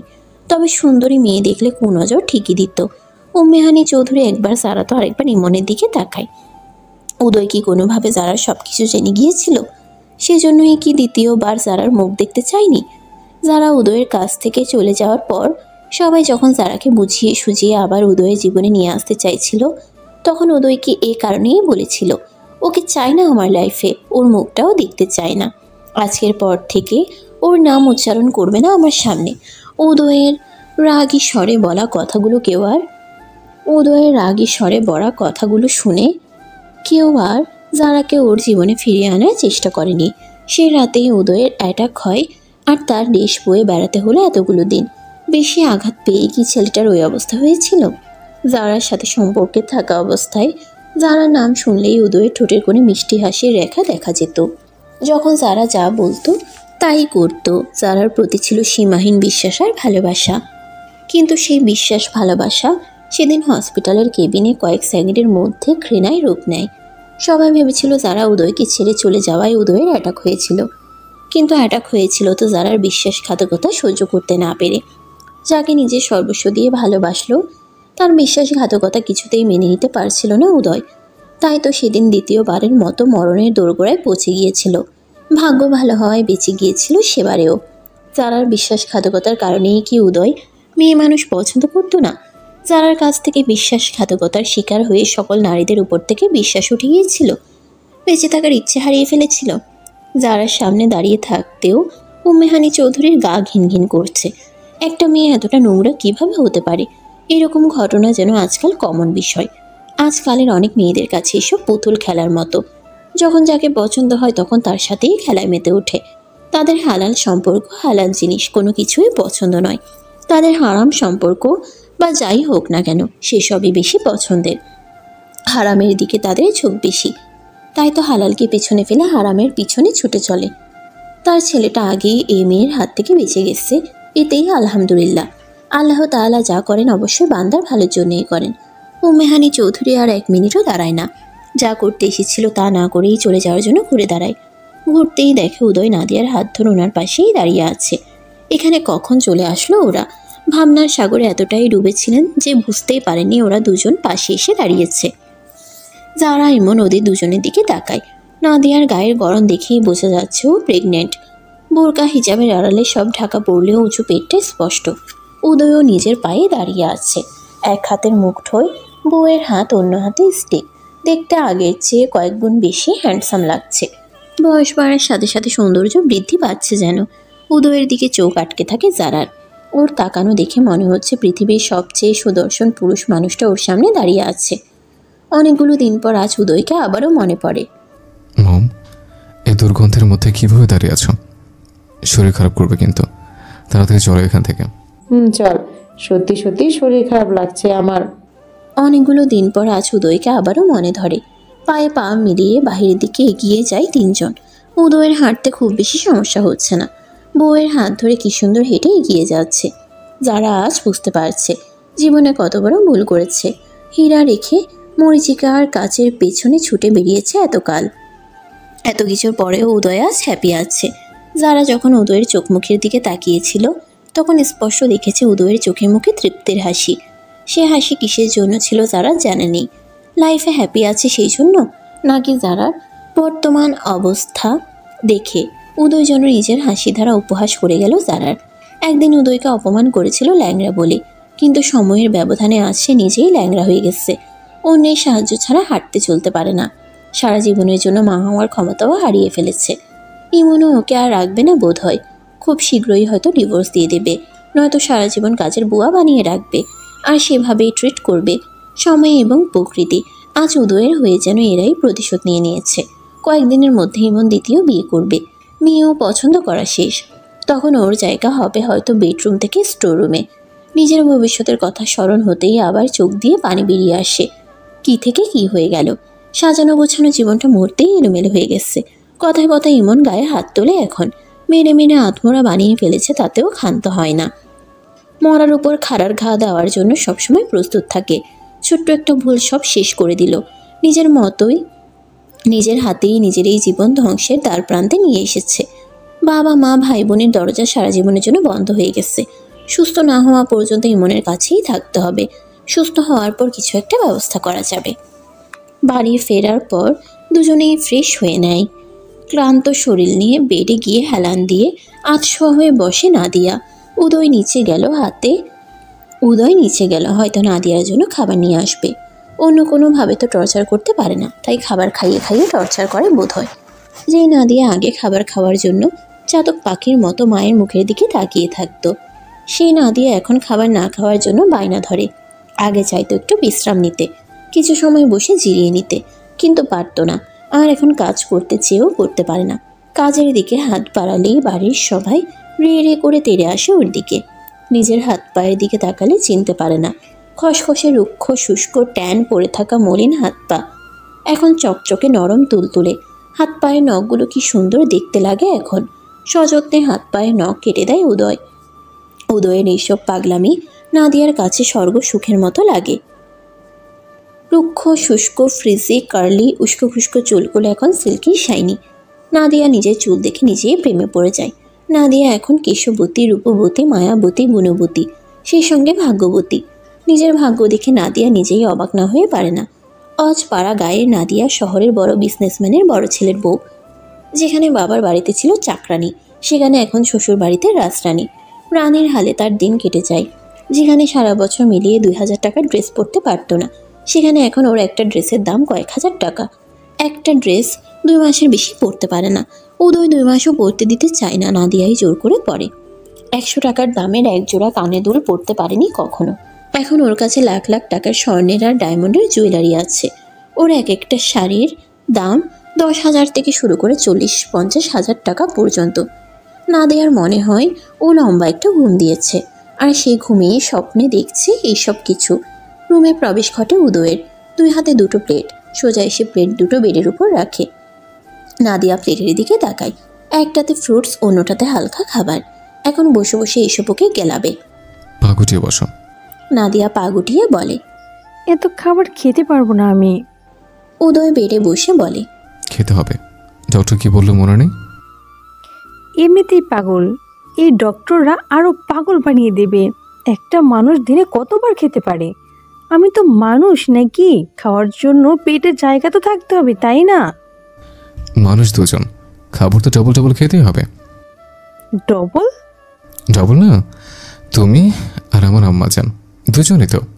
এখন হাঁ করো, তাড়াতাড়ি। আমার আম্মার খেতে পেয়েছে ভীষণ। কখন থেকে না খেয়ে আছে? তোমার আম্মা বলেছে তার খিদে পেয়েছে। অবশ্যই বলেছে। কখন বললো? বলেছে, তুমি শুনতে পাওনি। তোমার আম্মা ঘুমিয়ে গেছে, এখন আর খাবে না। ঘুমাইনি, একটু আগে তো বললো বাবা খেতে পেয়েছে, খাবো। তাই তো তাড়াহুড়ো করে খাবার নিয়ে আসলাম। কথা শেষ করে নাদিয়ার পেটের দিকে তাকায়। প্লেট দুটো সামনে থেকে সরিয়ে পাশে রেখে নিচু হয়ে নাদিয়ার পেটে গাল কান ঠেকায়। মিষ্টি করে ডেকে ওঠে, আম্মুকো ঘুমিয়ে পড়েছ? খাবার খাবে না? ওঠো। আশ্চর্যভাবে সাথে সাথেই বেবি মুভমেন্ট করে। উদয় চোখ বড় বড় করে ঘাড় ঘুরিয়ে নাদিয়ার মুখের দিকে তাকায়। নাদিয়াও চোখ দুটো বড় বড় করে তাকিয়ে আছে। অনেকক্ষণ ধরেই বেবি নড়াচড়া না করে চুপচাপ হয়ে আছে। উদয় ডাক দিতেই নড়াচড়া শুরু করেছে। বাবার ডাক শুনতে পেল নাকি সত্যি সত্যি। উদয় আবার পেটে গাল আর কান ঠেকায়। আম্মা, বাবার কথা শুনতে পাচ্ছ? বেবি মুভমেন্ট করতে থাকে, পেটের এদিক ওদিক ফুলে ফুলে ওঠে। উদয় দ্রুত সোজা হয়ে বসে নাদিয়ার পরনের জামা টেনে উপরের দিকে তোলার চেষ্টা করে বলে, আরে তাড়াতাড়ি একটু উপরে তোলো। কেন? জামা ছাড়ো। বেবি দেখবো, তাড়াতাড়ি তোলো এখন। পাগল হয়ে গেলে নাকি? পেটের ভেতর কিভাবে দেখবে? ছাড়ো। কি শুনে কার কথা? উদয় জামা পেটের উপর তুলে দিয়ে পেট উন্মুক্ত করে। বেবির মুভমেন্টে পেটের জায়গায় জায়গায় ফুলে ফুলে উঠছে। ফোলা জায়গাগুলোতে হাত ছোঁয়ায় উদয়। পেটের উপর থেকেই যেন বেবিকে ছোঁয়া যাচ্ছে। উদয় নাদিয়ার পা দুটো সোজা করে দেয়। নাদিয়া নিজেও পেটের দিকে তাকিয়ে থাকে। এভাবে কখনো দেখা হয়নি আজকের আগে। উদয় পাশ থেকে ফোনটা হাতে নিয়ে ক্যামেরা অন করে নাদিয়ার হাতে ফোন ধরিয়ে দিয়ে বলে, ভিডিও করো, ঠিকভাবে ধরবে। নাদিয়ার হাতে ফোন ধরিয়ে দিয়ে আবার পেটের ফুলে ওঠা জায়গাগুলোতে হাত ছোঁয়ায়। পেটের এক জায়গায় নিচু হয়ে যাচ্ছে তো আরেক জায়গায় উঁচু হয়ে যাচ্ছে। এর আগে অনেকবার এভাবে পেটের দিকে দেখছে, কিন্তু বেবি আজকের মতো নড়াচড়া করেনি। উদয় খুশিতে আত্মহারা হয়ে ওঠে। আল্লাহ, কি খুশি যে লাগছে! একবার হাত ছোঁয়ায় তো আবার ঠোঁট ছোঁয়ায়, আবার গাল ছোঁয়ায়। বেবি যেন আজকে বাবা মাকে নিজের অস্তিত্ব বোঝাচ্ছে খুব ভালোভাবে। আমি আছি, ভালো আছি। কিছু সময় পর বেবি নড়াচড়া বন্ধ করে শান্ত হয়ে যায়। নাদিয়া ফোনের ভিডিও অফ করে ফোন পাশে রেখে দেয়। উদয়ের মুখের দিকে তাকিয়ে দেখে উদয় পেটের দিকে তাকিয়ে আছে এক দৃষ্টিতে, আর দুই চোখের টলমলে পানি। নাদিয়া উদয়ের গালে হাত রাখে। উদয় চোখ তুলেও মুখের দিকে তাকায়। চোখের পানি থাকলেও ঠোঁটে হাসি বৃদ্ধমান। কি হয়েছে? বাবা ওর আনন্দ এত বিশেষ সুখকর কেন হয়? মনে হচ্ছে পৃথিবীর সবচেয়ে দামি আর সেরা জিনিসগুলো আমি পেয়ে গেছি। নিজেকে সবচেয়ে বেশি সুখী মনে হচ্ছে। কথা শেষ করে চোখের টলমলে পানি মুছে নেয় হাতের সাহায্যে। দেখো না, আনন্দের চোখে পানি চলে এসছে। আমি তো চাই তুমি সারা জীবন এভাবেই আনন্দে থাকো। তুমি আনন্দে খুশিতে থাকলে আমারও ভীষণ আনন্দ হয়। তোমার এই হাসি খুশি প্রাণ খেলা চেহারা সবসময় দেখতে চাই আমি।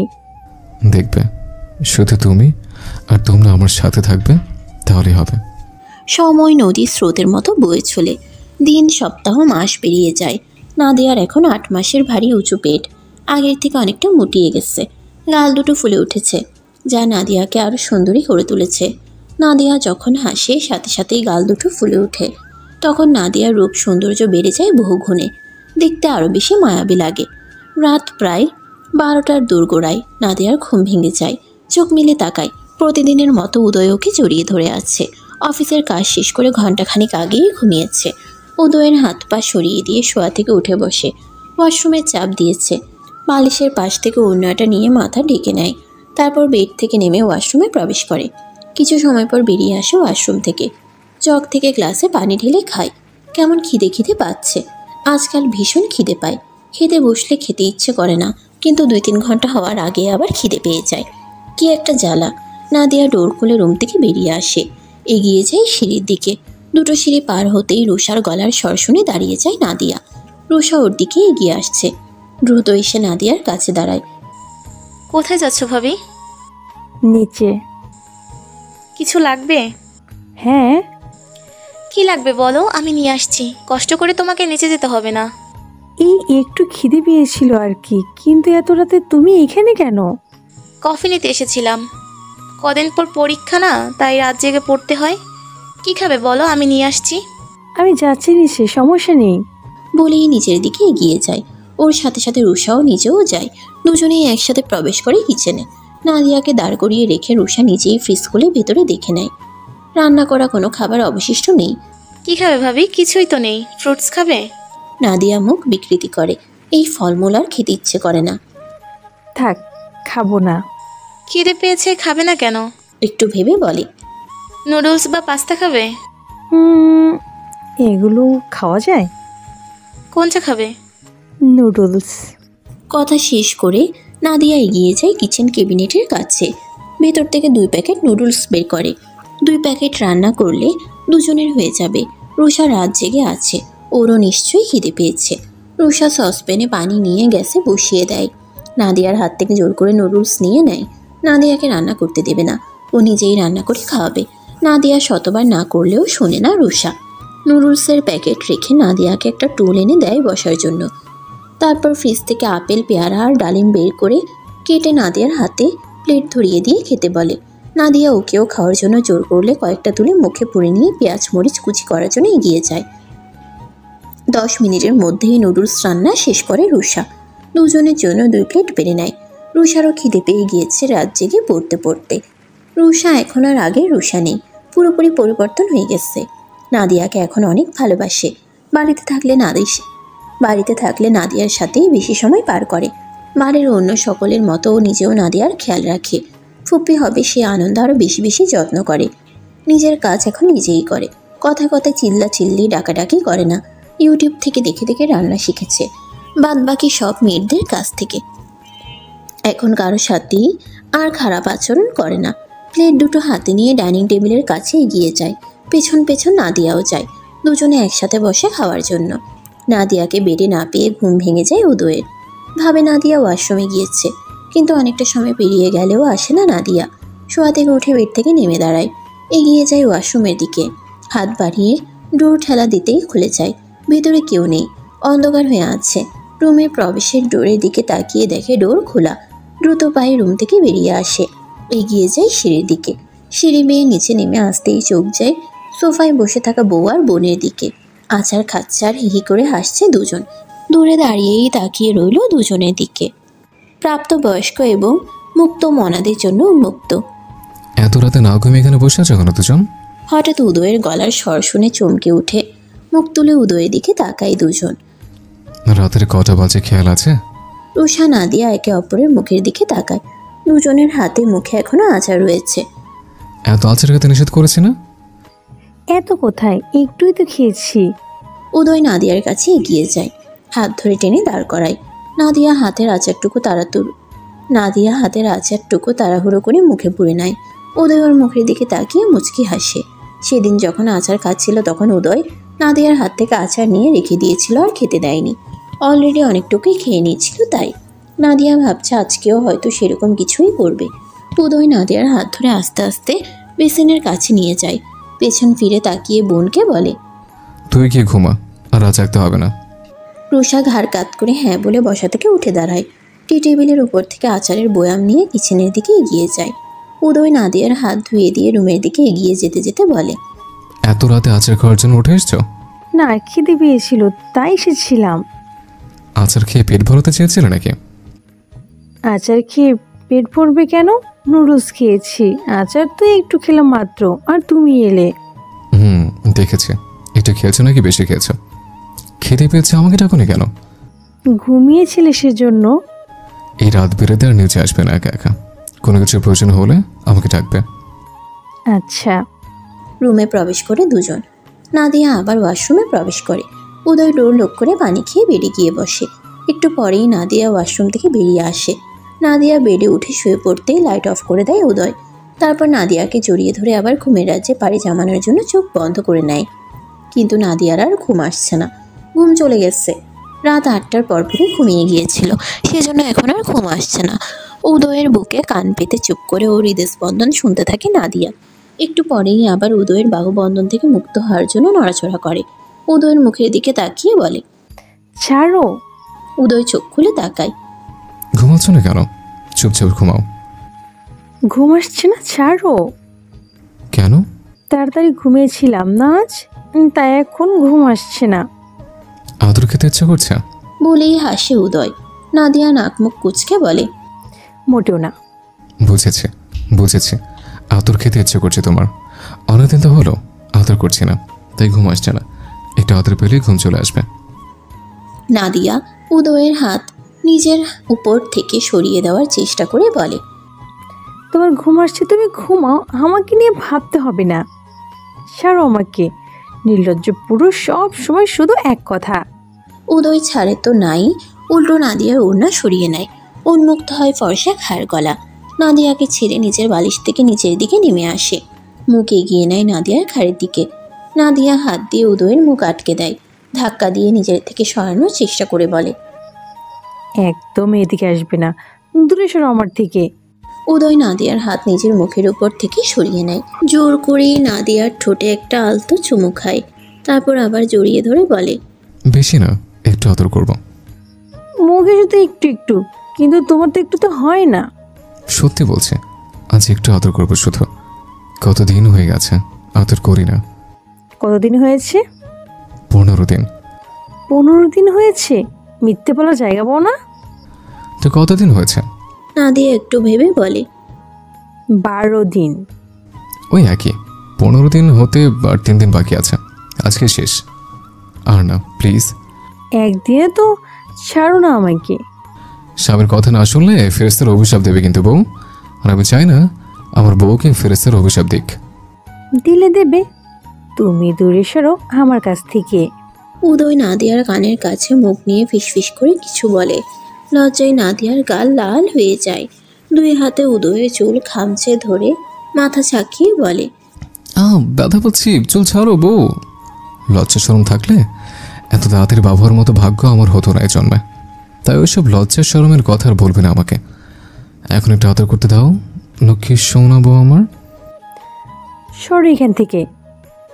এমনি এমনি বললাম বউ, মাথায় হাত ভরে দিচ্ছে, ঘুমাও, অনেক রাত হয়েছে, শরীর খারাপ করবে আবার।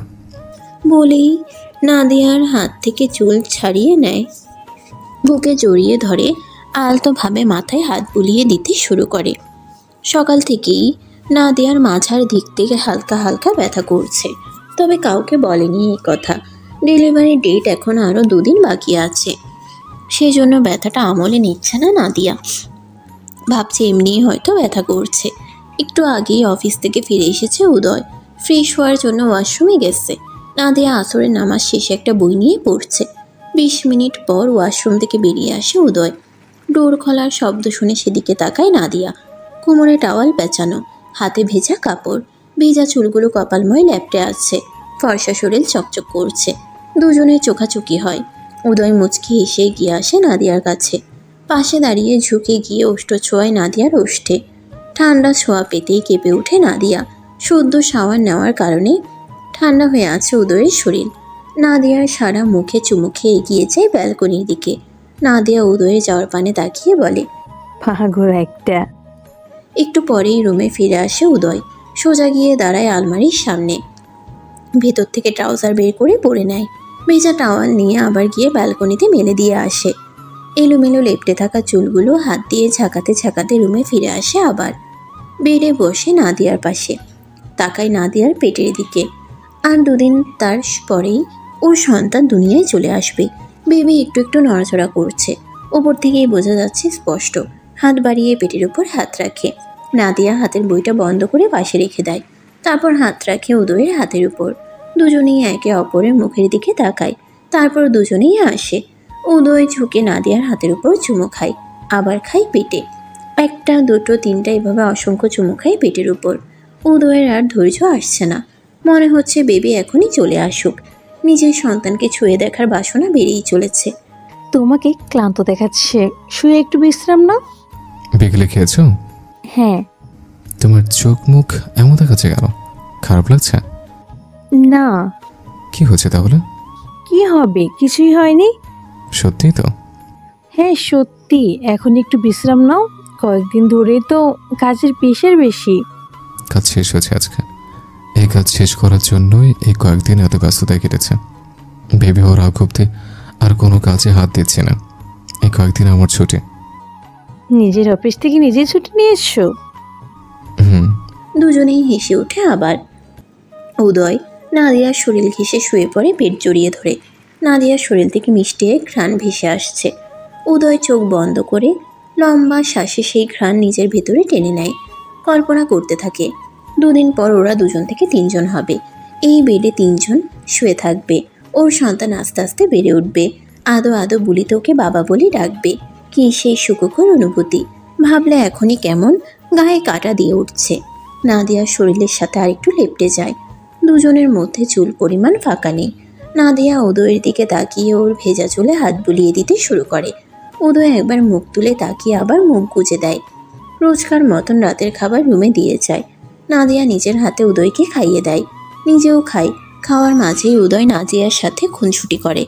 একবার আলতোভাবে হাতে কামড় দেয়, তো আবার ঠোঁটে চুমো খায়, তো আবার জড়িয়ে ধরে। উদয়ের পাগলামিতে নাদিয়া নিজেই পাগল প্রায়। এই লোক দিনকে দিন লাগাম ছাড়া হয়ে যাচ্ছে। মানুষের বয়স বাড়লে ভদ্র সভ্য হয়, আর এই লোক বয়স বাড়ার সাথে সাথে অসভ্য, নির্লজ্জ, ঠোঁটখাটা হচ্ছে। খোটাখুটি করতে করতেই খাওয়া শেষ হয়। উদয় নিজেই প্লেট বাটি গুছিয়ে রেখে দেয় সেন্টার টেবিলের উপর। নাদিয়া ওয়াশরুমে প্রবেশ করে। উদয় ওয়াশরুমের দিকে তাকিয়ে থাকে। খাওয়ার আগেই না ওয়াশরুম থেকে আসলো, এখন আবারই ওয়াশরুমের চাপ দিয়েছে। কিছু সময় ওয়াশরুমের দিকে তাকিয়ে থেকে শোয়ার জন্য বেড ঠিক করে নেয়। উদয়ের নিজেও ভালো লাগছে না। অফিসের কাজের চাপে বেশ কয়েকদিন ঘুম কম হচ্ছে, তাই আজকে আগে আগে ঘুমিয়ে যাবে। নাদিয়ার ফিরে আসার জন্য ওয়েট করতে থাকে। অনেকটা সময় পর ওয়াশরুম থেকে বেরিয়ে আসে নাদিয়া। হাত মুখ ভেজা, হয়তো উজু করেছে। হাত মুখ মুছে নামাজের হিজাব পরে নেয়। উদয় নাদিয়ার কাছে এগিয়ে আসে। হিজাব পড়ছো কেন? এসে নামাজ তো আদায় করেছ? 2 রাকাত নফল নামাজ আদায় করব। তুমি শুয়ে পড়ো, আমি আসছি। তাহলে আমিও পড়বো নামাজ, তুমি একটু ওয়েট করো, আমি উজু করে আসছি। বলেই দ্রুত ওয়াশরুমের দিকে এগিয়ে যায়। নাদিয়া দুজনের জন্য জায়নামাজ বিছিয়ে নেয়। ব্যথা না কমে ক্রমশ বেড়েই চলেছে। নাদিয়া বুঝতে পারছে না ডেলিভারি পেইন উঠছে নাকি এমনি পেইন হচ্ছে, কিন্তু ডেলিভারির ডেট তো আরও 2 দিন পর। মনটা ভীষণভাবে চাইছে 2 রাকাত নফল নামাজ আদায় করতে, তাই নামাজ আদায় করার প্রস্তুতি নিয়েছে। এখন আবার উদয়ও নামাজ আদায় করবে। উজু করেই বেরিয়ে আসে উদয়। হাত মুখ মুছে টুপি মাথায় দেয়। তারপর দুজন জায়নামাজে দাঁড়ায় আকপিস করে। নামাজ শেষ হয়। লম্বা মোনাজাত ধরে নাদিয়া। উদয় নিজের মোনাজাত শেষ করে নাদিয়ার দিকে তাকিয়ে আছে। মোনাজাত ধরে রেখেই ফুপিয়ে ওঠে নাদিয়া। হকচকিয়ে যায় উদয়। কি হলো ওর নাদিয়ার? দ্রুত নাদিয়াকে ধরে উতলা হয়ে বলে, কি হচ্ছে নাদিয়া, কাঁদছো কেন? নাদিয়া মোনাজাত শেষ করে চোখ তুলে তাকায় উদয়ের মুখের দিকে। নাদিয়ার 2 চোখ বেয়ে গলগলিয়া অশ্রুধারা গড়িয়ে পড়ছে। উদয় আরও উতলা হয়ে ওঠে। নাদিয়া নিজের চোখের পানি মুছে নেয়, তবে তখনই আবার বেরিয়ে গাল ভিজে যায়। উদয় 2 হাতে নাদিয়ার মুখ আগলে ধরে। উদয়ের হাতের উপর 2 হাত রাখে নাদিয়া। ঢোক গিলে কান্না গিলে নেয়। তোমার মতো জীবনসঙ্গী পাওয়া অনেক ভাগ্যের ব্যাপার। আমি হয়তো জীবনে ভালো কিছু করেছিলাম, তাই তো তোমাকে পেয়েছে। আমার এলোমেলো অন্ধকার জীবন তুমি গুছিয়ে আলোকিত করেছ। আমার জীবনে না পাওয়া চাওয়া পাওয়াগুলো তুমি পূরণ করেছ নিজের সর্বোচ্চ দিয়ে। আমি যা কোনোদিন কল্পনা করিনি, তুমি সেই সব কিছু দিয়েছ আমাকে। আমি সত্যি অনেক ভাগ্যবতী তোমার মতো জীবনসঙ্গিনী পেয়ে। কথা বলতে বলতে গলা ভারী হয়ে যায় নাদিয়ার। নাদিয়ার কান্না দেখে উদয়ের চোখেও পানি চিকচিক করছে। আমার মা জীবনে যদি কোনো ভালো কাজ করে থাকে, তাহলে আমাকে তোমার সাথে বিয়ে দেওয়া, জোর করে হোক আর যেভাবেই হোক। সেদিন যদি আমাকে তোমার হাতে তুলে না দিত, তাহলে আমার কি হতো আল্লাহ তাআলা ভালোই জানেন। আমি মাকে মন থেকে ধন্যবাদ জানাই তোমার মতো একজন মানুষকে আমার জীবনসঙ্গিনী হিসেবে নির্বাচন করার জন্য। ধন্যবাদ তোমাকেও, আর এই পুরো চৌধুরী পরিবারকে আমাকে এত ভালোবাসার জন্য। উদয় হাঁটুতে ভর দিয়ে নাদিয়াকে জড়িয়ে ধরে। নাদিয়ার মাথায় চুমু খেয়ে বলে, সরি নাদিয়া, আমি না বলছি প্রথম দিনগুলোতে তোমাকে অনেক আঘাত দিয়েছিলাম। আমার মুখের ধারালো কথায় তোমার কতটা রক্তক্ষরণ হয়েছে তা হয়তো আমি অনুমান করতে পারবো না কোনোদিন। পারলে আমাকে তুমি মাফ করে দিও। পাগল হয়েছো? আমি তোমার ওই কথাগুলোতে কিছুই মনে করিনি। তোমার ওই সময়ের পরিস্থিতি বুঝতে পেরেছিলাম। তোমার জায়গায় অন্য কেউ থাকলে আরো বেশি কিছু করতে বলতো। সেই হিসেবে তুমি অনেক কমই বলেছ। আর কোনো সময় এই মাপ চাওয়ার কথাটা বলবে না তুমি। মাপ তো আমার চাওয়া উচিত। তুমি আমাকে মাফ করে দাও। আমি তোমার অনেক কথাই অবাধ্য হয়েছি, তাই তুমি আমাকে মাফ করো। তোমার সব গুনাহ মাফ করুক আল্লাহ তাআলা। তুমি নিষ্পাপ থাকো সবসময়। ভালোবাসি তোমাকে বাবুর আব্বু। আমি তোমাকে ভীষণ ভালোবাসি বাবুর আম্মু। দুজনের মাঝে নেমে আসে নীরবতা। একে অপরকে জড়িয়ে ধরে রাখে কিছু সময়। উদয় নাদিয়াকে ছেড়ে দিয়ে বলে, রাত বাড়ছে, উঠে পেটে চলো। দুজনেই উঠে দাঁড়ায়। উদয় জায়নামাজ ভাঁজ করে তুলে রাখে। দুজনেই একসাথে বেরিয়ে গিয়ে শুয়ে পড়ে। তখনও লাইটের আলোয় আলোকিত পুরো রুম। এখন আর উদয় লাইট অফ করে না, সবসময় ভয় ভয় থাকে নাদিয়ার কখন কি হয়ে যায়, তাই আর লাইট অফ করে না। সময় গড়ায়, তবে নাদিয়া ঘুমায় না, কেমন ছটফট করছে। উদয় নিজেও ঘুমায়নি, তবে চোখ বন্ধ করে রেখেছে শুধু। নাদিয়ার একবার একাত তো আরেকবার ওকাত হওয়ায় চোখ খুলে তাকায় উদয়। নাদিয়া যখন উল্টো পাশ ফিরে শুয়ে আছে, দুজনের মাঝে কিছুটা দূরত্ব তৈরি হয়েছে। উদয় এগিয়ে যায় নাদিয়ার কাছে, পেছন থেকে জড়িয়ে ধরে বলে, কি হচ্ছে তোমার? খারাপ লাগছে? অফিস থেকে ফেরার পর থেকে দেখছি কেমন যেন করছো। কি হয়েছে বলো আমাকে। আমাকে না বললে কাকে বলবে? কোথায় কষ্ট হচ্ছে বলো আমাকে। নাদিয়া উদয়ের দিকে ঘুরে শোয়, উদয়ের চোখে চোখ রাখে। উদয় নাদিয়ার মাথায় হাত বুলিয়ে দেয়। নাদিয়া উদয়ের হাত নিজের হাতের মুঠোয় নেয়, তারপর হাতের উল্টো পিঠে চুমু খায়। উদয়ের হাতটা নিজের গালে চেপে ধরে বলে, পেট মাজার দিক থেকে ব্যথা করছে, এখন আস্তে আস্তে ব্যথা বেড়ে চলেছে। বাবু আসার সময় হয়ে গেছে বোধহয়। নাদিয়ার কথাটা শেষ হতেই শোয়া থেকে লাফিয়ে উঠে বসে উদয়। নাদিয়ার পেটে হাত রেখে বলে, ব্যথা করছে আগে বলোনি কেন আমাকে? অফিস থেকে ফিরে তোমার মুখ দেখে বুঝেছিলাম কিছু একটা হয়েছে তোমার। বারবার জিজ্ঞেস করার পরেও বললে না তখন। ডক্টর বলেছিল ডেটের 2-1 দিন আগ পেছ হয়, হসপিটালে যেতে হবে, রাত বাড়ছে, বাড়ির সবাইকে ডাকতে হবে, তুমি একটু শুয়ে থাকো, আমি এক্ষুনি আসছি। বলেই বেড থেকে নামার জন্য উদ্যত হয়। নাদিয়া উদয়ের হাত টেনে ধরে, তারপর শোয়া থেকে উঠে বসে। এগিয়ে গিয়ে বসে উদয়ের শরীর ঘেঁষে। উদয়ের বুকে মাথা ঠেকিয়ে গুটিয়ে নেয় নিজেকে। এত উতলা হচ্ছ কেন? শান্ত হও আগে। হসপিটালে যেতে হবে না, সবাইকে ডাকতেও হবে না, শুধু মাকে ডাকো তাহলেই হবে। হসপিটালে যেতে হবে না কেন? পেন হচ্ছে তো বললে। বাড়িতেই ডেলিভারি হবে, হসপিটালে যাওয়ার প্রয়োজন নেই। নাদিয়ার কথা শুনে চমকে উঠে উদয়। পাগল হয়েছ? বাড়িতে কেন ডেলিভারি হবে? কিছু হয়ে গেলে হসপিটালে যেতে হবে, আমি ডাকছি মামকে। কিছুই হবে না, ডক্টর তো বলেছে কোনো সমস্যা নেই আমার, নর্মাল ডেলিভারি পসিবল। তো কি হয়েছে? হসপিটালে নর্মাল ডেলিভারি হবে, আমি কোনো রিস্ক নিতে চাই না। আল্লাহ না করুক বাড়িতে কোনো সমস্যা হলে তখন কি হবে? শুধু শুধু ভয় পাচ্ছ তুমি, কিছু হবে না ইনশাল্লাহ। বাড়িতে কত মানুষের তো বাবু হয়, তাদের তো কোনো সমস্যা হয় না, আমারও হবে না। ডক্টর তো বলেছে কোনো সমস্যা নেই আমার, আমি আর বাবু দুজনেই ঠিক আছি। ডক্টর যদি বলতো আমার সমস্যা আছে তাহলে একটা কথা ছিল। এখানে ভয় পাওয়ার কিছুই নেই, শুধু শুধু ভয় পাচ্ছ তুমি। হসপিটালে যেতেই হবে, কোনো কথা শুনবো না আমি। নর্মাল ডেলিভারি হোক আর যাই হোক, সব হসপিটালে হবে। উদয়ের বুক থেকে মাথা তুলে ওর মুখের দিকে তাকায়, 2 হাতে আগলে ধরে উদয়ের মুখ, চোখে চোখ রেখে বলে, হসপিটালে গেলে পুরুষ ডক্টর আসবে আমার কাছে, আমাকে ছুঁয়ে দেবে, ধরবে, বা আমার একদম ভালো লাগে না অন্য পুরুষ। তোমার ওয়াইফকে শুধু তোমার নিশ্চয়ই ভালো লাগবে না। ডক্টর যদি বলতো আমার সিজারের অবস্থা তাহলে না হয় একটা কথা ছিল। হসপিটালে যেতে হবে, ডক্টর ছাড়া হবে না এমন তো কোনো কথা নেই। হসপিটালে গেলে পুরুষ ডক্টর আসবে এরকম না, নর্মাল ডেলিভারি মহিলা ডক্টর আর নার্সরাই করাবে, কোনো পুরুষ ডক্টর আসবে না তোমার কাছে। না, তবুও হসপিটাল যাব না আমি, যা হওয়ার বাড়িতেই হবে, বলছি তো কিছু হবে না। নাদিয়া, বোঝার চেষ্টা করো আমার কথা। তুমি ছোট থেকে কিভাবে বড় হয়েছে ভুলে গেছো? তোমার জন্মের সময় তোমার মাকে যদি হসপিটালে নিয়ে যেত তাহলে হয়তো তিনি আজ বেঁচে থাকতেন। তুমি কি চাও আমাদের সন্তানের ভাগ্য তোমার মতো হোক, ও ওর মাকে ছেড়ে বড় হোক? চাও না তো, তাই না? তোমার কিছু হয়ে গেলে আমি শেষ হয়ে যাব। আমি তোমার জন্য নতুন জীবন ফিরে পেয়েছি, নতুনভাবে বাঁচতে শিখেছে। তুমি না থাকলে আমি বেঁচে থেকেও আবার মরে যাব নাদিয়া। আমি তোমাদের কোনো কিছু বিনিময়ে হারাতে চাই না। আমি চাই তোমরা সবাই সবসময় আমার পাশেই থাকো। জেদ করে না আমার লক্ষ্মী শোনাবো, আমি তোমার কাছে পুরুষ ডক্টর ঘেঁষতেও দেবো না। তুমি হসপিটালে চলো প্লিজ। উদয় নিজেও নাদিয়ার মুখ আগলে ধরে। কথা বলতে বলতে উদয়ের গলা ভারী হয়ে আসে, চোখে পানি টলমল করছে, পলক ফেললে বোধহয় এক্ষুনি গড়িয়ে পড়বে। নাদিয়ার চোখেও পানি। ডেলিভারি পেইনের কারণে চোখ মুখের পরিবর্তন ঘটছে আস্তে আস্তে, ব্যথা সহ্য ক্ষমতা ছাড়িয়ে যাবে আরেকটু পরেই। তুমি একটু বসো, আমি মমকে ডেকে নিয়ে আসছি, আর প্রহরকে কার বের করতে বলছে। নাদিয়ার কোনো কথাই শোনে না উদয়, তাড়াহুড়ো করে রুম থেকে বেরিয়ে যায়।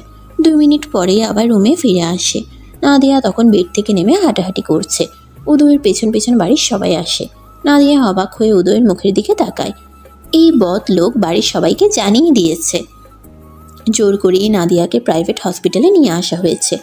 ডক্টরের সাথে আগেই ফোনে কথা হয়েছিল। নাদিয়াকে কেবিনে নেওয়া হয়। কেবিনেই ডেলিভারি হবে। ওটিতে সার্জারি চলছে। একজন মহিলা ডক্টর, দুজন নার্স আর প্রয়োজনীয় সব কিছু নিয়ে কেবিনে চলে আসে। সবাই কেবিন থেকে বেরিয়ে গেলেও উদয়কে কোনোভাবেই কেবিনের বাইরে পাঠাতে পারে না। ও যাবে না ওর বউকে ছেড়ে। উদয়ের জেদ দেখে ডক্টরও আর কিছু বলে না। হাজব্যান্ডই তো কোনো সমস্যা নেই। দাঁতে দাঁত চেপে ব্যথা সহ্য করার চেষ্টা করে ধীরে ধীরে কেবিনের ভেতর হাঁটছে নাদিয়া। ওর সাথে উদয় আর একজন নার্সও হাঁটছে। আস্তে আস্তে দাঁড়িয়ে থাকার মতো অবস্থায় আর থাকে না নাদিয়া। ওকে বেডে শোয়ানো হয়। প্রচণ্ড ব্যথায় নাদিয়ার ফর্সা মুখ লাল বর্ণ ধারণ করেছে। ডান হাতে স্যালাইন চলছে। বাম হাত উদয়ের এক হাতের মুঠোয়। অন্য হাত দিয়ে নাদিয়ার মাথায় হাত বুলিয়ে দিচ্ছে। ডক্টর নাদিয়াকে সাহস যোগাচ্ছে। উদয় দোয়া ইউনুস পড়ছে বিড়বিড় করে। প্রচণ্ড যন্ত্রণা সহ্য করে সন্তানকে পৃথিবীতে আনার যুদ্ধে যখন নাদিয়া দাঁতে দাঁত চেপে ছটফট করছে, হাত কাঁপছে, চোখের কোনা বেয়ে পানি গড়িয়ে পড়ছে, সেই মুহূর্তে প্রিয়তমার এমন অবস্থা দেখে দাঁড়িয়ে থাকা উদয় ঠাস করে নিচে পড়ে যায়। উদয়কে নিচে পড়ে যেতে দেখে হতভম্ব হয় চারজনেই। উদয়ের হঠাৎ কী হলো বোঝার চেষ্টা করে। নিচের দিকে তাকিয়ে দেখে উদয় অজ্ঞান হয়ে পড়ে আছে। কিসের ব্যথা, কিসের কি? নাদিয়া নিজের ব্যথা ভুলে উদয়ের জন্য উতলা হয়ে ওঠে। শোয়াতে উঠে বসার চেষ্টা করলেই ডক্টর নার্স ওকে আটকে দেয়। কি করছেন কি? আপনি উঠছেন কেন? ওর কি হলো? ও এমনিতেই অসুস্থ, এখন আবার কি হয়ে গেল? আমরা দেখছি ওনাকে, শান্ত হন আপনি। কিভাবে শান্ত হবে নাদিয়া? উদয়ের কি হলো? নার্স দুজন এগিয়ে আসে উদয়ের কাছে। জ্ঞান ফেরানোর জন্য মুখের ওপর পানির ছিটা দিতে শুরু করে। নার্স, ওনার ফ্যামিলির কাউকে ডেকে নিয়ে আসুন। জি। নার্স কেবিন থেকে বেরিয়ে যায়। ডক্টর নাদিয়াকে ডেকে দেয়। একে তো সন্তান প্রসবের ব্যথা, তার উপর হাজব্যান্ডের এমন অবস্থা। নাদিয়া এখন শ্বাস নিতেও ভুলে গেছে যেন। প্রসব ব্যথায় দাঁতে দাঁত চেপে রয়েছে। দুই হাত মুষ্টিবদ্ধ। কেবিনের ভেতরে প্রবেশ করে প্রহর আর উম্মেহানি চৌধুরী। উদয় তখন অজ্ঞান হয়ে পড়ে আছে নিচে। নার্স জ্ঞান ফেরানোর চেষ্টা করছে। প্রহর একবার ভাবির দিকে তাকিয়ে দ্রুত ভাইয়ের কাছে এগিয়ে আসে। বেশি বেশি করে পানি দেয় চোখে মুখে। গালে আলতো হাতে চাপড় দেয় বার কয়েক। কি হলো ওর ভাইয়ের? আবার অ্যাটাক হলো নাকি? জ্ঞান ফিরছে না কেন এখনো? উম্মেহানি চৌধুরী প্রায় কান্নাই করে দিয়েছেন। ছেলেটা এত কিছুর পর একটু সুস্থ হয়েছে, এখন আবার কি হলো? কয়েক মিনিট পর জ্ঞান ফেরে উদয়ের। পিটপিট করে চোখ খুলে তাকায়। চোখ খুলতেই চোখের সামনে ভেসে ওঠে ছোট ভাই, মা আর নার্সের মুখ। কি হয়েছে ওর বোঝার চেষ্টা করে। ও তো নাদিয়ার পাশে দাঁড়িয়েছিল, এখানে পড়লো কিভাবে? দ্রুত উঠে বসে। ডক্টর উদয়কে বাইরে নিয়ে যেতে বলে। এখানে থাকলে আবার কিছু হয়ে যেতে পারে। প্রহর আর উম্মেহানি চৌধুরী উদয়কে জোর করে কেবিনের বাইরে নিয়ে যায়। উদয় কিছুতেই বাইরে যাবে না। ওরা বেরিয়ে যেতেই নার্স ডক্টর তিনজনেই মুচকি হাসে। ক্যারিয়ারে অনেক হাজব্যান্ড দেখছে, তবে উদয়ের মতো হাজব্যান্ড আজ অব্দি দেখেনি কোনোদিন। বউয়ের কষ্ট সহ্য করতে না পেরে নিজেই অজ্ঞান হয়ে গিয়েছিল। এই ছেলেকে প্রথমেই বউ পাগল মনে হয়েছিল, তবে এখন বুঝতে পারলো তারা যতটা ধারণা করেছিল তার থেকে অনেক বেশি বউ পাগল। নাদিয়ার মুখের দিকে তাকায়। মেয়েটা আসলেই অনেক ভাগ্যবতী। উদয়কে জোর করে ধরে পাশের খালি কেবিনে নিয়ে যায়। রেস্টের প্রয়োজন, হাত পা কাঁপছে সমানতালে। ছাড়ো আমাকে। ব্রো, শান্ত হও একটু। আবার অসুস্থ হয়ে যাবে তো। ভাবির থেকে এখন তোমাকে নিয়ে বেশি টেনশন হচ্ছে। এরকম করলে অ্যাটাক চলে আসবে তো। ডক্টর তোমাকে টেনশন নিতে নিষেধ করেছে। অতিরিক্ত স্ট্রেস নেওয়া বারণ তোমার, ভুলে গিয়েছো? নাদের কষ্ট হচ্ছে আর তুই আমাকে টেনশন নিতে নিষেধ করছিস? নর্মাল ডেলিভারির প্রয়োজন নেই, সিজার অপারেশন করতে বল। তুমি আগে একটু শান্ত হও। আমার ভুল, সব আমার দোষ। আমি বেবির জন্য পাগল হয়েছিলাম। আমার জন্য এত দ্রুত বেবি নিয়েছে। আমার উচিত হয়নি বেবির জন্য বায়না ধরা। সব আমার দোষ। আমার জন্যই নাদিয়াকে এত কষ্ট পেতে হচ্ছে। প্রহর উদয়কে জোর করে ধরে বসিয়ে রাখে বেডে। উদয়ের পুরো শরীর থরথর করে কাঁপছে। উদয়ের অবস্থা বিগতিক, যে কোনো কিছু হয়ে যেতে পারে। এরকম করতে থাকলে আবার অজ্ঞান হয়ে যাবে, অ্যাটাকও চলে আসতে পারে আবার। প্রহর ভাইকে শক্ত করে জড়িয়ে ধরে বলে, ব্রো শান্ত হও, ভাবির কিছু হবে না। তুমি শুধু শুধু এত টেনশন করছো। মা হওয়া কি এতই সহজ? একটু তো কষ্ট করতেই হবে। সব মায়েরাই এমন কষ্ট করে। তুমি স্ট্রেস নেওয়া বন্ধ করো, আল্লাহকে ডাকো, সব ঠিকভাবেই হবে। উদয় নিজেও ভাইকে জড়িয়ে ধরে। প্রহর জড়িয়ে ধরার পর শরীরের কাঁপুনি একটু কমেছে, অদ্ভুতভাবে বুকে একটু সাহসও জন্মেছে। এই জড়িয়ে ধরাটা আরও একটু আগেই প্রয়োজন ছিল। দুই ভাই আল্লাহকে ডাকতে থাকে মনে মনে। একটু সময় অতিবাহিত হওয়ার পরেই পাশের রুম থেকে নবজাতক শিশুর কান্নার আওয়াজ ভেসে আসে। উদয় প্রহরকে ছেড়ে দেয়। প্রহর ভাইয়ের মুখের দিকে তাকিয়ে বলে, বেবি হয়ে গেছে, শুধু শুধু এত ভয় পাচ্ছিলে। শর্ত সামনে থেকে বউটার তোর না, ভয় পাবে কিভাবে? বিয়ে কর, বউ হোক, তারপর এমন পরিস্থিতিতে পড়, তাহলে বুঝতে পারবি ভয় আর টেনশন কাকে বলে। বলে প্রহরকে ঠেলে সামনে থেকে সরিয়ে দেয়। বেড থেকে নেমে দাঁড়ায় সোজা হয়ে। হাত পা তখনও কাঁপছে থরথর করে। লম্বা শ্বাস টেনে এগিয়ে যায় ডোরের দিকে। পেছন পেছন প্রহরও বের হয়। উদয় এসে দাঁড়ায় পাশের কেবিনের সামনে। বেবির কান্নার আওয়াজ পেয়ে বাড়ির সবাই ডোরের সামনে এসে দাঁড়িয়েছে। বেবিকে পরিষ্কার করে টাওয়াল দিয়ে পেঁচিয়ে নিয়ে ভেতর থেকে বেরিয়ে আসে নার্স। বেবি গলা ছেড়ে চিৎকার করে জানান দিচ্ছে নিজের আগমন। নার্স হাসি মুখে সকলের দিকে তাকিয়ে বলে, মেয়ে হয়েছে। উদয় সশব্দে উচ্চারণ করে, আলহামদুলিল্লাহ। আলট্রা করার পর কখনোই জানতে চাইনি ছেলে হবে নাকি মেয়ে হবে। যা হয় একদম পৃথিবীতে আসার পরেই জানবে, দেখবে। তবে সবসময় আল্লাহর কাছে চেয়ে এসেছে একটা ছোট্ট পরী। আল্লাহ তাআলা সেই চাওয়া পূরণ করে দিয়েছেন আজ। বেবিকে কোলে নাও ব্রো। উদয় হাত বাড়ায়। দুই হাত থরথর করে কাঁপছে। এই কাঁপতে থাকা হাত দিয়ে বেবিকে কোলে নিবি কিভাবে? নার্স উদয়ের দিকে তাকিয়ে বলে, আপনি আগে নিজেকে স্বাভাবিক করুন। এভাবে কাঁপতে থাকলে বেবিকে কোলে নেবেন কিভাবে? সমস্যা নেই, নিতে পারবো। নার্স বেবিকে উদয়ের কোলে তুলে দেয়। কাঁপতে থাকা হাত দিয়ে মেয়েকে বুকে জড়িয়ে ধরে উদয়। মেয়েটা নয়, যেন ছোট্ট একটা পুতুল। চোখ বন্ধ করে কান্না করছে। লাল টুকটুকে ঠোঁটজোড়া কি সুন্দর, মাথা ভর্তি ঘন কালো চুল। মেয়ের কপালে চুমু খায়। মেয়েকে কোলে নিয়ে কেবিনের ভেতর ঢুকে যায়। কেউ নিষেধ করবে বা আটকাবে ভেতরে ঢুকতে, সেই সুযোগও পায় না। সোজা গিয়ে দাঁড়ায় নাদিয়ার শিওরে। নাদিয়া চোখ বন্ধ করে শুয়েছিল। উদয়ের আগমন টের পেয়ে চোখ খুলে তাকায়। ডক্টর কিছু বলতে চেয়েও বলে না, তারা নিজেদের কর্মে ব্যস্ত হয়। উদয় এক হাতে মেয়েকে জড়িয়ে ধরে রেখে অন্য হাত দিয়ে নাদিয়ার মাথায় হাত বুলিয়ে বলে, ঠিক আছে তুমি? নাদিয়া ওষ্ঠ প্রসারিত করে বলে, ঠিক আছি। তুমি ঠিক আছো? এখন কেমন লাগছে? আমি ঠিক আছে, ভালো লাগছে এখন। তোমার মনে ইচ্ছে আল্লাহ তাআলা পূরণ করে দিয়েছে। মেয়ের নাম ঠিক করেছো? কি নাম রাখবে? অনেক আগে ভেবে রেখেছে। মেয়ে হলে কি নাম রাখবো? কি? উদিতা। বাপ বেটি নামের অর্থ তো এক হয়ে গেল। একই তো রাখতে চাই। উদয় চৌধুরী মেয়ে উদিতা চৌধুরী। উদয় মেয়েকে নাদিয়ার মুখের কাছে নিয়ে যায়। নাদিয়া ভালোভাবে নিজেদের সন্তানের দিকে তাকায়। এখন কান্না বন্ধ করে চুপ হয়ে গেছে। চোখ দুটো খোলা, ড্যাব ড্যাব করে তাকিয়ে আছে বাবার মুখের দিকে। একটু পরপর ঘাড় এদিক ওদিক নাড়াচ্ছে। নাদিয়া মেয়ের গালে হাত ছোঁয়ায়। তুলোর মতো নরম গাল। মাথা উঁচু করে মেয়ের মাথায় চুমো খায়। চোখ দিয়ে টুপ করে গড়িয়ে পড়ে এক ফোঁটা পানি। আজ মায়ের কথা খুব বেশিই মনে পড়ছে। প্রত্যেক মেয়ের প্রসবকালীন সময়ে তার মা পাশে থাকে, কিন্তু নাদিয়ার মা কই? আসলে মা তো একবারও মেয়েকে আসলো না, তো একবারও মেয়েকে দেখতে বললো না তো কষ্ট হচ্ছে মা, জোগালো না তো সাহস, বললো না তো সব ঠিক হয়ে যাবে, একটু কষ্ট কর, আদুরে হাত বুলালো না তো মাথায়। আহা, নাদিয়ার মা নেই নাদিয়ার মা চলে গিয়েছে ওকে ফাঁকি দিয়ে। মাহারা নাদিয়াও আজ মা হয়েছে। নাদিয়ার জন্মের পর ওর দিক থেকে সবাই মুখ ফিরিয়ে নিলেও ওর সন্তানের দিক থেকে কেউ কোনোদিন মুখ ফিরিয়ে নিবে না। ওর সন্তানের সবাই আছে। সর্বহারা নাদিয়ারও আজ সব কিছু হয়েছে, সব আছে ওর। শুধু জন্মদাত্রী মায়ের আদর, স্নেহ, ভালোবাসা না পাওয়ার আফসোস থেকে যাবে অনন্তকাল। নাদিয়ার চোখে পানি দেখে উদয় উতলা হয়ে নাদিয়ার গালে হাত রেখে বলে, কষ্ট হচ্ছে? কোথায় কষ্ট হচ্ছে? নাদিয়া হাসে। উদয়ের হাতে গাল ঘষে বলে, কিছু হয়নি, কোথাও কষ্ট হচ্ছে না। তাহলে তোমার চোখে পানি কেন? এমনি, বাবুকে সবাই কোলে নিয়েছে। উদয় দুদিকে মাথা নাড়ে। সকলের কাছে নিয়ে যাও, সবাই কোলে নেওয়ার জন্য অপেক্ষা করছে। উদয় মেয়েকে কোলে তুলে নেয়। ঝুঁকে গিয়ে নাদিয়ার কপালে ওষ্ঠ ছোঁয়ায়। যে দেখে দেখুক, তাতে ওর কি? ওর বউকে চুমু দিচ্ছে, অন্য মেয়েকে তো না। উদয় মেয়েকে নিয়ে কেবিন থেকে বেরিয়ে আসে।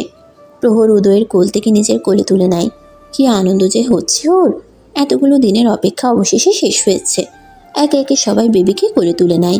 ড্যাব ড্যাব করে তাকিয়ে সকলকে দেখছে। রাত পার হয়ে আরও একটি নতুন ভোরের আগমন হয়। নাদিয়া বসে বসে বেবিকে খাওয়াচ্ছে। ওকে সাহায্য করছেন উম্মেহানি চৌধুরী। রাতে উদয় আর উম্মেহানি চৌধুরী হসপিটালেই ছিলেন। বাকি সবাই বাড়ি ফিরে গিয়েছে। উদয় অন্য বেডে বসে বসে দেখছে মেয়েকে। মেয়ের খিদে পেলে সে কি কান্না। রাতে কয়েকবার উম্মেহানি চৌধুরী কোটার গুঁড়ো দুধ বানিয়ে খাইয়েছেন। একটু দেরি হলেই গলা ছেড়ে কাঁদতে শুরু করেছে।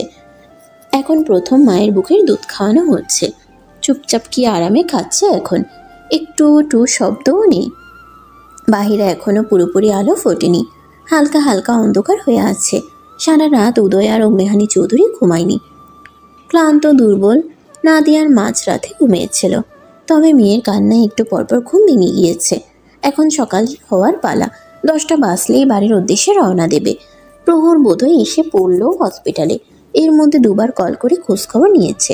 নাদিয়া কী কী খাবে সেটাও অনেকবার জিজ্ঞেস করেছে। 8টার আগেই খাবার নিয়ে হসপিটালে চলে আসে প্রহর। সাথে কাউকে আনেনি।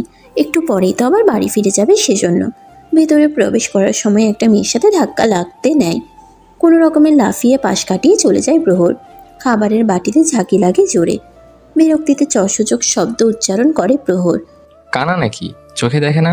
এত জায়গা থাকতে ওকেই ধাক্কা দিয়ে আসতে হবে, ফালতু মেয়ে একটা। পেছন ফিরে মেয়েটার দিকে তাকায়। মেয়েটা আগে থেকেই ওর দিকে তাকিয়ে আছে। মেয়েটাকে দেখেই কপাল ভ্রু কুঁচকে নেয় প্রহর। এই মেয়েকে দেখেছে আগেও, কিন্তু কোথায় দেখেছে মনে পড়ছে না। মেয়েটা ওর দিকে তাকিয়ে হেসে ওর কাছে এগিয়ে এসে দাঁড়ায়। হাই। কুঁচকে যাওয়া কপাল ভ্রু আরও কুঁচকে নেয়। এই মেয়ে সেদে সেদে ওর সাথে কথা বলতে আসছে কেন? মেয়েটা মুচকি হেসে বলে, আমাকে চিনতে পারেননি? প্রহর দুদিকে মাথা নাড়ায়। জার্মানি থেকে বাংলাদেশে আসার সময় সিট এক্সচেঞ্জ করলাম না, মনে নেই? প্রহরের মনে পড়ে এবার। জার্মানি থেকে বাংলাদেশে আসার সময় মেয়েটির সিট ওর পাশে ছিল। প্রহরের সিট ছিল জানালার কাছে। মেয়েটি জানালার পাশে বসার জন্য প্রহরের সাথে সিট এক্সচেঞ্জ করতে চায়। প্রহর সোজাসুজি না করে দেয়। মেয়েটি তারপর মুখ মলিন করে বসে থাকে। প্রহর একটু পর ঘাড় ঘুরিয়ে মেয়েটির দিকে তাকায়। মলিন হয়ে থাকা মুখ দেখে পরে সিট এক্সচেঞ্জ করতে রাজি হয়। মেয়েটা খুশি হয়ে প্রহরকে ধন্যবাদ জানিয়ে জানালার পাশের সিটে গিয়ে বসে। তারপর আর প্রহর মেয়েটির দিকে তাকায়নি। জোরপূর্বক মুখে হাসি ফুটিয়ে বলে, ও হ্যাঁ, মনে পড়েছে। কেমন আছেন? জি আলহামদুলিল্লাহ ভালো, আপনি কেমন আছেন? আলহামদুলিল্লাহ। হসপিটালে কেন? আমার ভাবির গতকাল বেবি হয়েছে, সেজন্যই। খাবার নিয়ে এসেছেন? আপনি হসপিটালে কেন? আমার বড় বোনের 2 দিন আগেই সার্জারি হয়েছে, সেজন্য। আপনার বাসা কি এখানেই? না। ও। প্রহর মেয়েটির মুখের দিকে ভালোভাবে তাকায়। উজ্জ্বল শ্যামবর্ণের গায়ের রং, মায়াবী চেহারা, মিষ্টি হাসি, অদ্ভুত সুন্দরী মেয়েটা।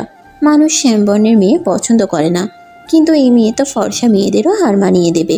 হাসলে কি সুন্দর দেখায়। সেদিন তো এই মায়াবী চেহারা প্রহরের নজরে আসেনি। আসবেই বা কিভাবে? প্রহর তো মেয়েটির মুখের দিকে ভালোভাবে তাকায়নি, শুধু একবার তাকিয়েছিল। মেয়েটি হাসি মুখেই বলে, নাম কি আপনার? সেদিন তো জিজ্ঞেস করা হয়নি। প্রহর চৌধুরী। আমি মেধা শিকদার। সুন্দর নাম। আপনার নামও সুন্দর। আপনাকে অনেক ধন্যবাদ সেদিন আমাকে জানলার পাশে বসতে দেওয়ার জন্য। It's okay. আচ্ছা, ভালো থাকবেন। আচ্ছা, আপনিও ভালো থাকবেন। বলেই পেছন ঘুরে সামনের দিকে এগিয়ে যায়। কয়েক কদম এগিয়ে আবার পেছন ফিরে তাকায়। মেধাও ওর দিকে তাকিয়ে আছে ঘাড় ঘুরিয়ে। দুজনেই অপ্রস্তুত হয়ে একসাথে মুচকি হাসে। তারপর যে যার গন্তব্যে এগিয়ে যায়। দুজন দুদিকে গেলেও দুজনের ঠোঁটেই মুচকি হাসি ফুটে আছে। এতক্ষণ দূরে দাঁড়িয়ে ছোট ভাইকে দেখছিল উদয়। ও বাইরে এসেছিল মিনারেল ওয়াটার নেওয়ার জন্য। ভেতরে প্রবেশ করার সময় ভাইকে একটা মেয়ের সাথে কথা বলতে দেখেই দাঁড়িয়ে যায়। মেধা ওর পাশ কাটিয়ে চলে যাওয়ার পর উদয় ভেতরের দিকে এগিয়ে যায়।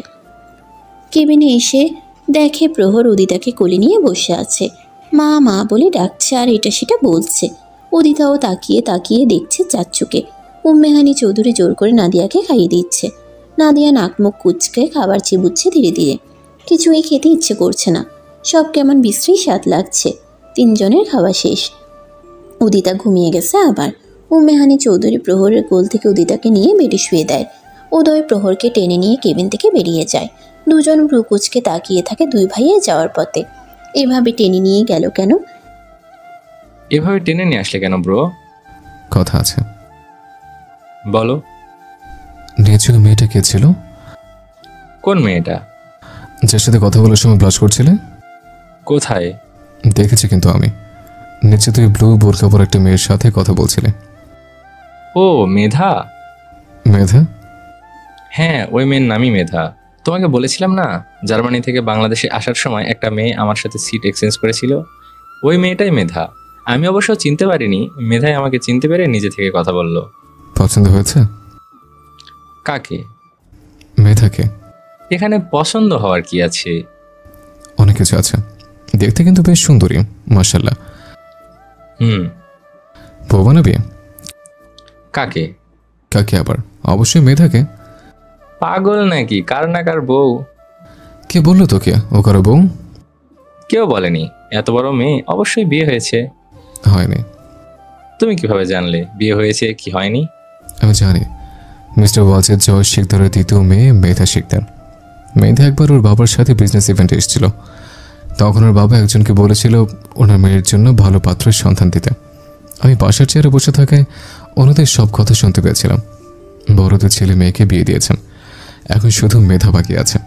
তোর সাথে কথা শেষ করে মেধা যখন বাইরে দিকে এগিয়ে যাচ্ছিল তখন ওর মুখ দেখে চিনতে পেরেছিলাম। আমি তো অন্য কিছু ভেবেছিলাম তোদের দুজনের সম্পর্কে, কিন্তু এখন দেখছি সেরকম কিছুই না। কি ভাবছিলে? সেসব আর শুনতে হবে না। মেয়েটাকে ভালো লেগেছে? বিয়ে করবি? বলবো ড্যাডকে? কিছু না বলে মুচকি হেসে মাথা চুলকায় প্রহর। উদয় যা বোঝার বুঝে যায়। ভাইয়ের সাথে সাথে নিজেও হাসে উদয়। দুই ভাই একে অপরের গলা ধরে কাউন্টারের দিকে এগিয়ে যায় নাদিয়ার ছাড়পত্র আনার জন্য। মেধাকে প্রথম দেখেই উদয়ের কাছে ভালো লেগেছিল, কিন্তু শ্যামবর্ণের মেয়ে দেখে মুখ ফুটে আর কিছু বলেনি। ওর ভাই উজ্জ্বল ফর্সা, শ্যামবর্ণের মেয়ে পছন্দ করবে কি? যদি পছন্দ না করে, শুধু ওর পছন্দ হলে তো হবে না, যে বিয়ে করবে তারও তো পছন্দ হতে হবে। এখন যখন প্রহরের পছন্দ হয়েছে তখন কথা বলে দেখা যাক কী হয়। বাড়ি ফিরেই ড্যাডের সাথে কথা বলবে সিদ্ধান্ত নেয়। সব কিছু শেষ করে বাড়িতে ফিরতে ফিরতে 11টা পেরিয়ে 12টার ঘরে চলে আসে ঘড়ির কাঁটা। গেট ক্রস করে বাড়ির ভেতরে প্রবেশ করে প্রহরের কার। কারের শব্দ পেয়ে বাড়ির ভেতর থেকে দৌড়ে হই হল্লোড় করতে করতে বেরিয়ে আসে সবাই। ওমর চৌধুরী কাছের নিকট আত্মীয় সকলকে কল করে নাতনি হওয়ার সুখবর জানিয়ে দিয়েছেন এবং সকলকে পই পই করে বলেছেন আজকেই যেন সবাই চলে আসে ওনার নাতনিকে দোয়া করার জন্য। সেই সাথে কঠিন হুঁশিয়ারি, কেউ যেন মনের ভুলেও 1 টাকার গিফট নিয়ে না আসে। গিফট আনলেও আবার ফেরত নিয়ে যেতে হবে। কারের ভেতর থেকে উম্মেহানি চৌধুরী বেরিয়ে আসেন উদিতাকে কোলে নিয়ে। উদয় নাদিয়াকে ধরে নামতে সাহায্য করে, তারপর ওর হাত ধরে এগিয়ে যায় সামনের দিকে। সকলের হাতেই গোলাপ, গাঁদা ফুলের পাপড়ি। 4 জনের উপর ছড়িয়ে দিতে শুরু করে সেই পাপড়ি। ফুলের পাপড়ি ছিটিয়ে সকলেই একসাথে ওয়েলকাম করে চৌধুরী বাড়ির নতুন সদস্য উদিতা চৌধুরীকে। ভেতরে প্রবেশ করে সবাই। উদয় নাদিয়াকে নিয়ে সোজা নিজেদের রুমে চলে আসে। নাদিয়ার বিশ্রামের প্রয়োজন। বেবি হয়েছে 24 ঘন্টা হয়নি এখনও। নাদিয়া বেডে শুয়ে পড়ে। উদয় টাওয়াল হাতে নিয়ে ওয়াশরুমে প্রবেশ করে। ফ্রেশ হয়েই ঘুমিয়ে পড়বে। ঘুমে দিন দুনিয়া ঘোলা দেখছে এখন। সময় গড়িয়ে যায়। উদিতার এখন 3 মাস বয়স। এই বয়সে কেউ ওর নাম ধরে ডাকতে ঘাড় ঘুরিয়ে ঘুরিয়ে তাকে দেখার চেষ্টা করে। কেউ কিছু বললে ফোকলা দাঁতে হাসে হা করে। কেউ ওর সাথে কথা বললে তার সাথে সাথে কথা বলার চেষ্টা করে আও আও করে। মায়ের চুল খোলা পেলিয়ে খামচে ধরে শক্ত হাতে। চৌধুরী বাড়ি থেকে এখন আর হাসি দূর হয় না। সারাক্ষণ হইচই হাসি খুশিতে মেতে থাকে চৌধুরী বাড়ি। প্রহরের বিয়ে ঠিক হয়েছে মেধার সাথে। মেধার মাস্টার্স পরীক্ষা শেষ হলেই বিয়ে। পরীক্ষার জন্য বিয়ে আটকে আছে। এঙ্গেজমেন্ট করতে চাইলেও প্রহর রাজি হয়নি। প্রয়োজন নেই এঙ্গেজমেন্ট করার, একদম সোজা বিয়ে হবে। প্রহরের কথার উপর কেউ আর কিছু বলেনি। ওর ইচ্ছেকে প্রাধান্য দেওয়া হয়েছে। ও যেমন চাই তেমনই হবে। রাতের খাবার খেয়ে নেয় নাদিয়া। উদয় আগেই খেয়ে রুমে চলে গেছে মেয়ের কাছে। উদিতা ঘুমিয়ে আছে। সে সন্ধ্যার আগে ঘুমিয়েছে, এখনও ওঠেনি। মাঝরাতে উঠে আর ঘুমাবে না। ওর জন্য উদয় নাদিয়াও ঘুমোতে পারে না ঠিক মতো। সারা বিকেল সন্ধ্যা ঘুমাবে আর রাত হলে জেগে থাকবে। খাওয়া দাওয়া সেরে সব গুছিয়ে রেখে রুমে চলে আসে নাদিয়া। ডোর লক করে আস্তে করে বেডে উঠে শুয়ে পড়ে। নাদিয়া শুতেই উদয় শক্ত করে জড়িয়ে ধরে। দুজনেই ঘুমানোর জন্য চোখ বন্ধ করে নেয়। একটু পরেই উদিতা ঘুম থেকে উঠে করে কান্না শুরু করবে। ঘুমিয়ে যায় দুজনেই। ঘন্টা পেরোনোর আগেই মেয়ের কান্নায় ঘুম ভেঙে যায় দুজনের। উদয় নাদিয়াকে ছেড়ে দেয়। নাদিয়া এগিয়ে গিয়ে মেয়ের ডাইপার ঠিক করে ভিজিয়ে ফেলেছে কিনা ডাইপার চেঞ্জ করে দিয়ে মেয়েকে বুকে টেনে নেয়। খেতে দিতেই চুপ হয়ে যায়। খেয়ে ঘুমোতে ঘুমোতে আধা ঘন্টা পেরিয়ে যায়। নাদিয়ার ওয়াশরুমে চাপ দেয়। মেয়েকে ছাড়িয়ে বেড থেকে নেমে ওয়াশরুমে প্রবেশ করে। নাদিয়া ওয়াশরুমে প্রবেশ করতেই বিকট শব্দে কান্না শুরু করে উদিতা।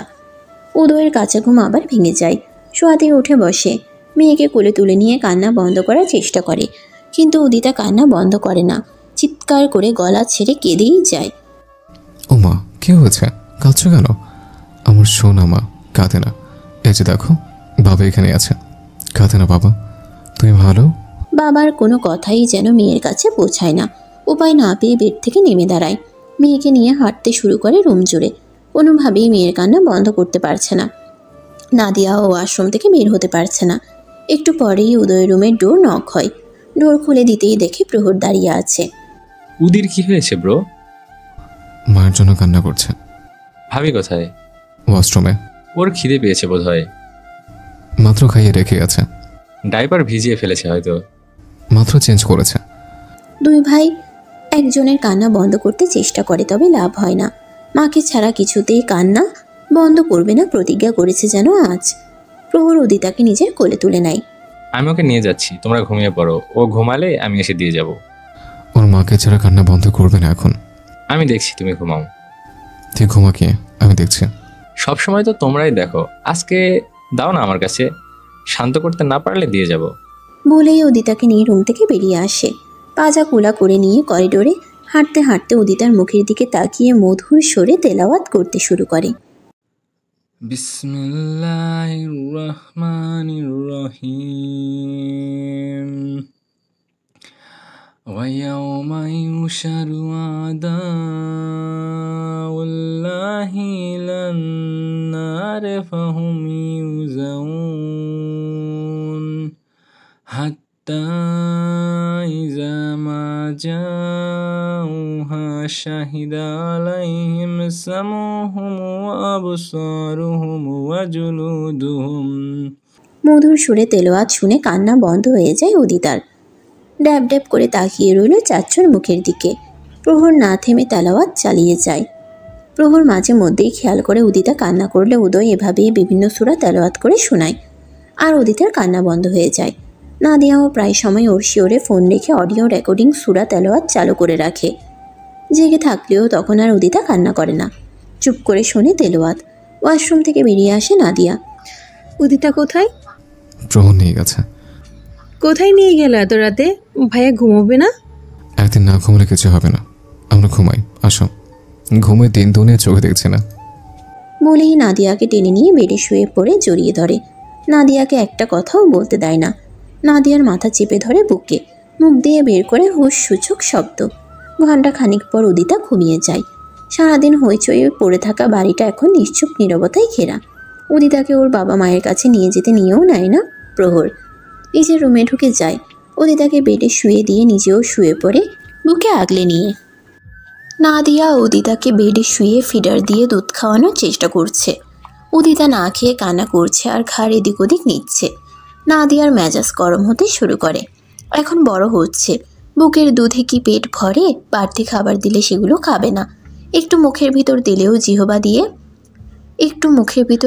জিহবা দিয়ে ঠেলে মুখ থেকে বের করে দেয়। শেষ পর্যন্ত খাওয়াতে না পেরে ফিডার পাশে রেখে দেয়। টিস্যু দিয়ে মুখ পরিষ্কার করে বেড থেকে কোলে তুলে নেয়। এতক্ষণ কান্না করলেও এখন আর কান্না করছে না। ফোকলা দাঁতে হাসছে আর মায়ের মুখ খামচে ধরার চেষ্টা করছে। মেয়ের হাসি মুখ দেখে নাদিয়ার মুখেও হাসি ফুটে ওঠে। মেয়ের গালে টপাটপ চুমো খায় বেশ কয়েকটা। তারপর উদিতার গায়ে বেবি অয়েল দিয়ে ম্যাসাজ করে দিতে শুরু করে। ম্যাসাজ শেষে কোলে নিয়ে রুম থেকে বেরিয়ে নিচে নেমে আসে। নিচে নেমে আসতেই রুষা দৌড়ে এসে নাদিয়ার কোল থেকে উদিতাকে নিজের কোলে তুলে নেয়। চেপে ধরে চুমু খায় অসংখ্য। তারপর আম্মু আম্মু বলে ডাকতে শুরু করে। রুষার ডাকে সাড়া দিয়ে উদিতাও ও ও করছে। উদিতার রেসপন্স দেখে খিলখিলিয়ে এসে কুটি কুটি হয় রুষা। হঠাৎই ঠাস করে রুষার গালে চড় পড়ে। চড় খেয়ে হতভম্ব রুষা। বড় বড় চোখ বানিয়ে উদিতার মুখের দিকে তাকিয়ে ঠোঁট উল্টে বলে, আম্মা মারলে কেন? রুষার কথা শেষ হতেই খিলখিলিয়ে হেসে ওঠে উদিতা। চর মেরে এত খুশি? উদিতার মুখের বাক্য শুনে ড্রয়িং রুমের উপস্থিত সবাই সশব্দে হো হো করে হেসে ওঠে। রুষা নিজেও হেসে আরও শক্ত করে চেপে ধরে উদিতাকে বুকের মাঝে। উদিতা ছটফট শুরু করে বুক থেকে সরার জন্য। রুষা উদিতাকে নিয়ে সোফায় বসে দুই দাদি নাতনির সাথে খুনসুটিতে মেতে ওঠে। নাদিয়া পাশের অন্য সোফায় বসে চারজনের দিকে তাকিয়ে থাকে। এই বাড়িতে আসার পর দুই শাশুড়ি মাকে প্রথম প্রথম একটুও হাসতে দেখিনি, আর এখন মুখ থেকে হাসি সরে না। বিকেল গড়িয়ে সন্ধ্যা পার হয়ে যায়। উদিতা ঘুমানোর জন্য কান্নাকাটি শুরু করেছে। প্রত্যেকটা দিন সন্ধ্যার পরপর ঘুমিয়ে যাবে আর মাঝরাতে উঠে জেগে থাকবে। উদিতাকে নিয়ে রুমে ফিরে আসে নাদিয়া। মেয়েট উদিতার জন্য দুধ বানিয়ে ফিডারে ভরে রুমে দিয়ে যায়। ফিডার মুখে দিতেই মুখ ঘুরিয়ে নেয় উদিতা। জোর করে মুখে পুড়ে দিলে মুখ থেকে দুধ ফেলে দেয়। হা করে কান্না জুড়ে দেয়, খাবে না এই দুধ? আমার সোনা মা, খাও, একটু খেয়ে দেখো কত মজা। উদিতা করে কান্না করতেই থাকে। কিছুতেই খাবে না এই কৌটার গুঁড়ো দুধ। নাদিয়ার রাগ হচ্ছে এখন। এই মেয়ে পেয়েছেটা কি? 6 মাস বয়স হয়ে গেছে, এখনো মায়ের বুকের দুধে পেট ভরবে না কি? একটা বাড়তি খাবার মুখে দিলে খাবে না, উগড়িয়ে ফেলে দেবে সব। নাদিয়ার ইচ্ছে করছে থাটিয়ে দুটো লাগিয়ে দিতে।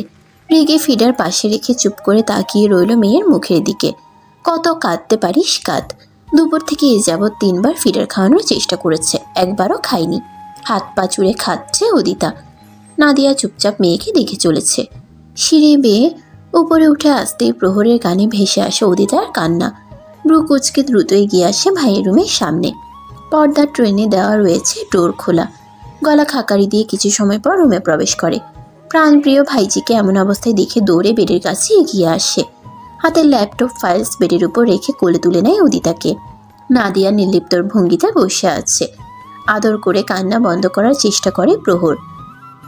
পিঠে মাথায় হাত বুলিয়ে দিয়ে নাদিয়ার দিকে তাকিয়ে বলে, ও কাঁদছে কেন এভাবে? কি হয়েছে? ঘুমাবে তাই কাঁদছে। তাহলে ঘুম পাড়াচ্ছেন না কেন? খিদেও পেয়েছে। খিদে পেয়েছে খাওয়াচ্ছেন না কেন? তাহলে খাওয়ালেই তো ঘুমিয়ে যাবে। ফিডার খাওয়ানোর চেষ্টা করছি দুপুর থেকে, কিছুতেই খাবে না। কোনো একটি কিছুই মুখে পুড়ে দিলেও গিলে না। এখনো ছোট নাকি?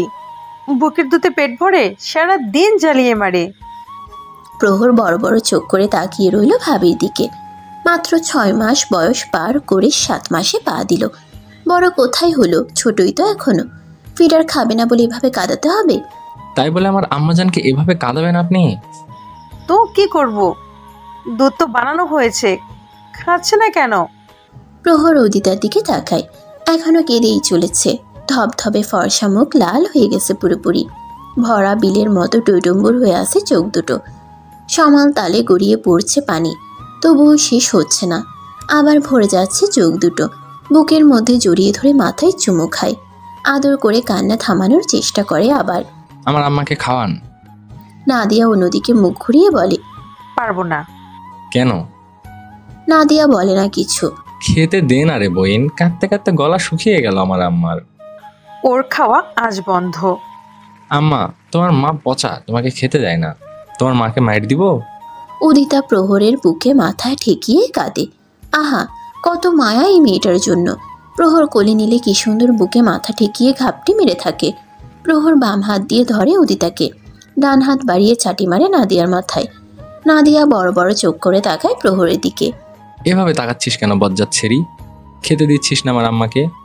তোকে তো জেলে ভরে দেওয়া উচিত, না খাইয়ে আমার আম্মাকে অত্যাচার করার জন্য। নাদিয়া যেন আসমান থেকে পড়ে, একদম বাক্য হারা হয়ে যায়। মুখ আপনা আপনি হাঁ হয়ে যায়। প্রহর হাত বাড়িয়ে নাদিয়ার হাঁ করা মুখটা বন্ধ করে দেয়। এভাবে হাঁ করে তাকিয়ে আছিস কেন? বিস্মিত হয়ে বলে, ভাইয়া আপনি? আর কিছু বলার আগেই প্রহর থামিয়ে দেয় নাদিয়াকে।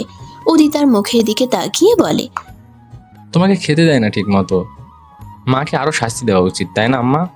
কান্নারত উদিতা কি বুঝলো কে জানে, মুখ দিয়ে আবারও উচ্চারণ করে অ। প্রহর ডান হাত বাড়িয়ে আবার চাটি মারে নাদিয়ার মাথায়। বেশ শক্তি প্রয়োগ করে ধাক্কাও দেয়। নাদিয়া কাত হয়ে বেড়ে পড়ে যায় টাল সামলাতে না পেরে। প্রহর উদিতাকে 2 হাতে বুকে জড়িয়ে ধরে ডোরের দিকে ঘুরে বলে, আম্মা পালাও। বলেই দে দৌড়। ওকে আর পাই কি, এক দৌড়ে রুমের বাইরে। নাদিয়া উঠে বসে ডোরের দিকে তাকায়। কি হলো ওর সাথে বোঝার চেষ্টা করে, মাথায় হাত বুলায়। কত জোরে জোরে দুটোর চাটি মেরেছে শয়তান ছেলেটা। ডোরের দিকে তাকিয়ে থেকেই বলে, দুটো শুধু আয় এই রুমে, তারপর দেখ দুটোকে কি করি আমি। একটু পরেই তো দৌড়ে সে আমার কাছে আসতে হবে, তখন দেখাবো মজা। রুমে প্রবেশ ঘটে উদয়ের। দুই ভাই একসাথেই বাড়িতে প্রবেশ করেছিল। উদয় নিচে দাঁড়িয়ে মায়ের সাথে কথা বলছিল এতক্ষণ। রুমের সামনে আসতেই ছোট ভাইকে উদিতাকে নিয়ে দৌড়ে বেরিয়ে যেতে দেখে কপাল ভ্রু কুঁচকে গেছে। রুমে প্রবেশ করে নাদিয়াকে মাথায় হাত বুলাতে দেখে দ্রুত এগিয়ে আসে। মাথায় হাত বুলিয়ে দিয়ে বলে, কি হয়েছে মাথায়? আর প্রহর ওদেরকে নিয়ে এইভাবে দৌড়ে গেল কেন? নাদিয়া বলে সব কিছু। উদয় জড়িয়ে ধরে নাদিয়ার মাথায় চুমু খায়, পিঠে হাত বুলিয়ে দেয়, বুকে জড়িয়ে ধরে দেখে বলে, ওই শয়তান প্রহরকে শুধু ভাইয়ের সামনে, তারপর ওর হাত ভেঙে দেব। আমার বউকে মারা? বজ্জা ছেলে জীবনে বউ চুটবে না কপালে। তারপর মনে মনে বলে, সাব্বাস ভাই। নাদিয়া হেসে উদয়ের কাছ থেকে নিজেকে মুক্ত করে নেয়। যাও ফ্রেশ হয়ে আসো, আমি উদিতাকে নিয়ে আসি। প্রহর নিয়ে গেছে, রাখুক এখন। চলো আমরা একসাথে চাউনি দুজন। নাদিয়া উদয়কে ধাক্কা দিয়ে সরিয়ে দেয়। একদম এই কথা মুখে আনবে না বলে দিলাম, তাড়াতাড়ি ফ্রেশ হয়ে আসো। বাধ্য ছেলের মতো ফ্রেশ হওয়ার জন্য এগিয়ে যায় উদয়। নাদিয়াকে সুন্দর করে শাড়ি পরিয়ে মেকআপ করিয়ে সাজিয়ে দেয় উষা। গাঢ় নীল রঙের কাতান শাড়িতে নাদিয়ার ফর্সা মুখ চকচক করছে, তার উপর আবার ভারী মেকআপ, চোখে গাঢ় কাজল, ঠোঁটে লাল টকটকে লিপস্টিক। রূপ যেন ঠিকরে পড়ছে গা থেকে। নিজে সাজিয়ে দিয়ে উষা নিজেই অবাক হয়ে তাকিয়ে থাকে। এত সুন্দর লাগবে ভাবিনি। নাদিয়ার দিক থেকে চোখ সরানো দায়। মেয়ে হয়েও নাদিয়ার রূপের প্রেমে পড়ে গেল। উষা নিজেও সেজেছে সুন্দর করে, ওর দিক থেকেও নজর ফেরানো দায়। উষার গায়েও জড়িয়েছে নাদিয়ার শাড়ির মতো সেম শাড়ি, সাথে ভারী মেকআপ। উষা অনেক ভালো সাজাতে পারে, শখ করে মেকআপ কোর্স করেছিল, তবে মেকআপ আর্টিস্ট আর হয়নি, কোর্স শেষও করেনি। উষা নাদিয়াকে হিজাব বাঁধতে বলে নিজে দ্রুত রুম থেকে বেরিয়ে যায়। সবাই ওদের রেখে চলে গেল বোধ হয়। সাদ্দাম মনে হয় অপেক্ষা করতে করতে অস্থির হয়ে উঠেছে। ফোনটাও সাদ্দামের কাছেই রেখে এসেছে। আজ প্রহর আর মেধার বিয়ে। বিয়েটা বড় কমিউনিটি সেন্টারে আয়োজন করা হয়েছে। কমিউনিটি সেন্টারে যাওয়ার জন্য সবাই তৈরি হয়ে গেছে। বরের কারে প্রহরকে বসিয়ে রেখে নাদিয়াকে নেওয়ার জন্য বাড়ির ভেতর প্রবেশ করে উদয়। ওর বউটা পেছনে পড়ে গেছে বড় বউয়ের দায়িত্ব পালন করতে করতে। ড্রয়িং রুমে যারা ছিল তাদের তাড়া দিয়ে বাইরে পাঠিয়ে দেয় উদয় নিজের রুমে চলে আসে। ভেতরে প্রবেশ করতেই চোখ যায় ড্রেসিং টেবিলের সামনে দাঁড়িয়ে থাকা নাদিয়ার দিকে। নাদিয়া ওর দিকে ফিরে তাকিয়ে মিষ্টি হাসি দেয়।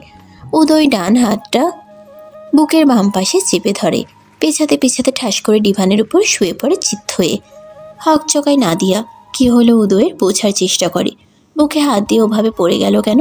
মস্তিষ্কের ভেতর অশনি সংকেত বেজে ওঠে। হাতের হিজাব সেফটি পিন সব ফেলে দৌড়ে আসে উদয়ের কাছে। ওকে ধরে ভয়ার্ত কণ্ঠে বলে, কি হয়েছে তোমার? এভাবে পড়ে গেলে কেন? কোথায় কষ্ট হচ্ছে? উদয় চোখ খুলে তাকায়। বুকের উপর থেকে হাত সরিয়ে নেয়, ঝাপটে ধরে নাদিয়াকে নিচে ফেলে নিজে উপরে উঠে যায়। নাদিয়ার চোখে চোখ রেখে ঘোর লাগা কণ্ঠে বলে, এই চোখ ধাঁধানো রূপ দিয়ে কি আমাকে মারতে চাও বউ?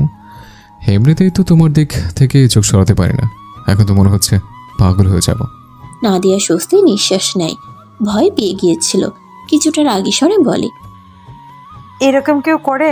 কতটা ভয় পেয়ে গিয়েছিলাম। কি করব বলো বউ, তোমার আগুন ঝরা রূপ দেখেই তো হুঁশ হারিয়ে ফেলেছিলাম। অনেক হয়েছে, ওঠো এখন উপর থেকে, দেরি হয়ে যাচ্ছে। আমরা না গেলাম বিয়েতে? কেন? বিয়েতে প্রহর গেলেই হবে। আমাদের ওখানে গিয়ে কোনো কাজ নেই বউ, তার থেকে ভালো প্রহর বিয়ে করতে চাক আর আমরা বাসর সেরে ফেলে। তোমার এই রূপ দেখে আমার কেমন বাসর পাচ্ছে বউ। নাদিয়া ধাক্কা দিয়ে উদয়কে নিজের উপর থেকে সরিয়ে নেয়, তারপর শোয়া থেকে উঠে বসে। উদয়ের দিকে তাকিয়ে রাগী স্বরে বলে, মাথা খারাপ পাগল লোক একটা, মুখের সব সময় এক বাণী। বলেই ডিভান থেকে উঠে দাঁড়ায়, এগিয়ে যায় ড্রেসিং টেবিলের দিকে। নিচ থেকে হিজাব আর সেফটি পিন কুড়িয়ে নেয়। শাড়ি ঠিক করে হিজাবটা বাঁধার জন্য উদ্যত হয়। ডিভান থেকে লাফিয়ে নাদিয়ার কাছে উঠে আসে উদয়। নাদিয়ার হাত থেকে হিজাব কেড়ে নেয়, তারপর পা থেকে মাথা পর্যন্ত পর্যবেক্ষণ করে নেয়। পকেট থেকে ফোন বের করে নাদিয়ার সাথে সেলফি বন্দি হয়। নাদিয়ার একটা সিঙ্গেল পিক উঠায়। তারপর নাদিয়াকে আবারও ঝাপটে ধরে বেশ কয়েকটা চুমু খায়। আহা, বউকে আজ ছাড়তে ইচ্ছে করছে না। নাদিয়াকে ছেড়ে আলমারির সামনে গিয়ে দাঁড়ায়। ভেতর থেকে ব্ল্যাক কালার গাউন, বোরকা আর ব্ল্যাক হিজাব বের করে। সেগুলো নাদিয়ার হাতে ধরিয়ে দিয়ে বলে, এই রূপে অন্য ছেলেদের সামনে গেলে তারা হার্ট অ্যাটাক করে মারা যাবে। আর যারা একটি শক্ত হৃদয়ের, তারা আমার মতো হুরের মতো বউটাকে কিডন্যাপ করে নিয়ে চলে যাবে। তখন আমি ওতে বহিন হয়ে মরে যাব। তার থেকে ভালো এই বোরকা হিসাব পরে নাও আর মুখের মেকআপ রিমুভ করে নাও। মুখে একটু ময়শ্চারাইজার, ফেয়ারনেস ক্রিম আর পাউডার লাগালে হবে। তাড়াতাড়ি করো, দেরি হয়ে যাচ্ছে। কিরমির করে তাকিয়ে রইল নাদিয়া, দাঁতে দাঁত চেপে বলল, আমি তো প্রথমেই বলেছিলাম বোরকা আর হিজাব পরবো, তুমি তো ঘাটতেরামি করে শাড়ি আর হিজাব পরতে বললে, আবার এখন বলছো এইসব খুলে বোরকা হিজাব পরতে। পাগল পেয়েছো আমাকে? সরি বউ, আমি জানতাম নাকি সাজলে তোমার এই রূপ উন্মুক্ত হয়ে যাবে। আমি তোমাকে এই রূপে কিছুতে অন্য ছেলেদের সামনে যেতে দেবো না। আমার একটাই বউ, কে আবার তুলনে চলে যায় বলা যায় না। উদয়ের তেরামের সাথে না পেরে 5 মিনিটে শাড়ি চেঞ্জ করে হাত ধুয়ে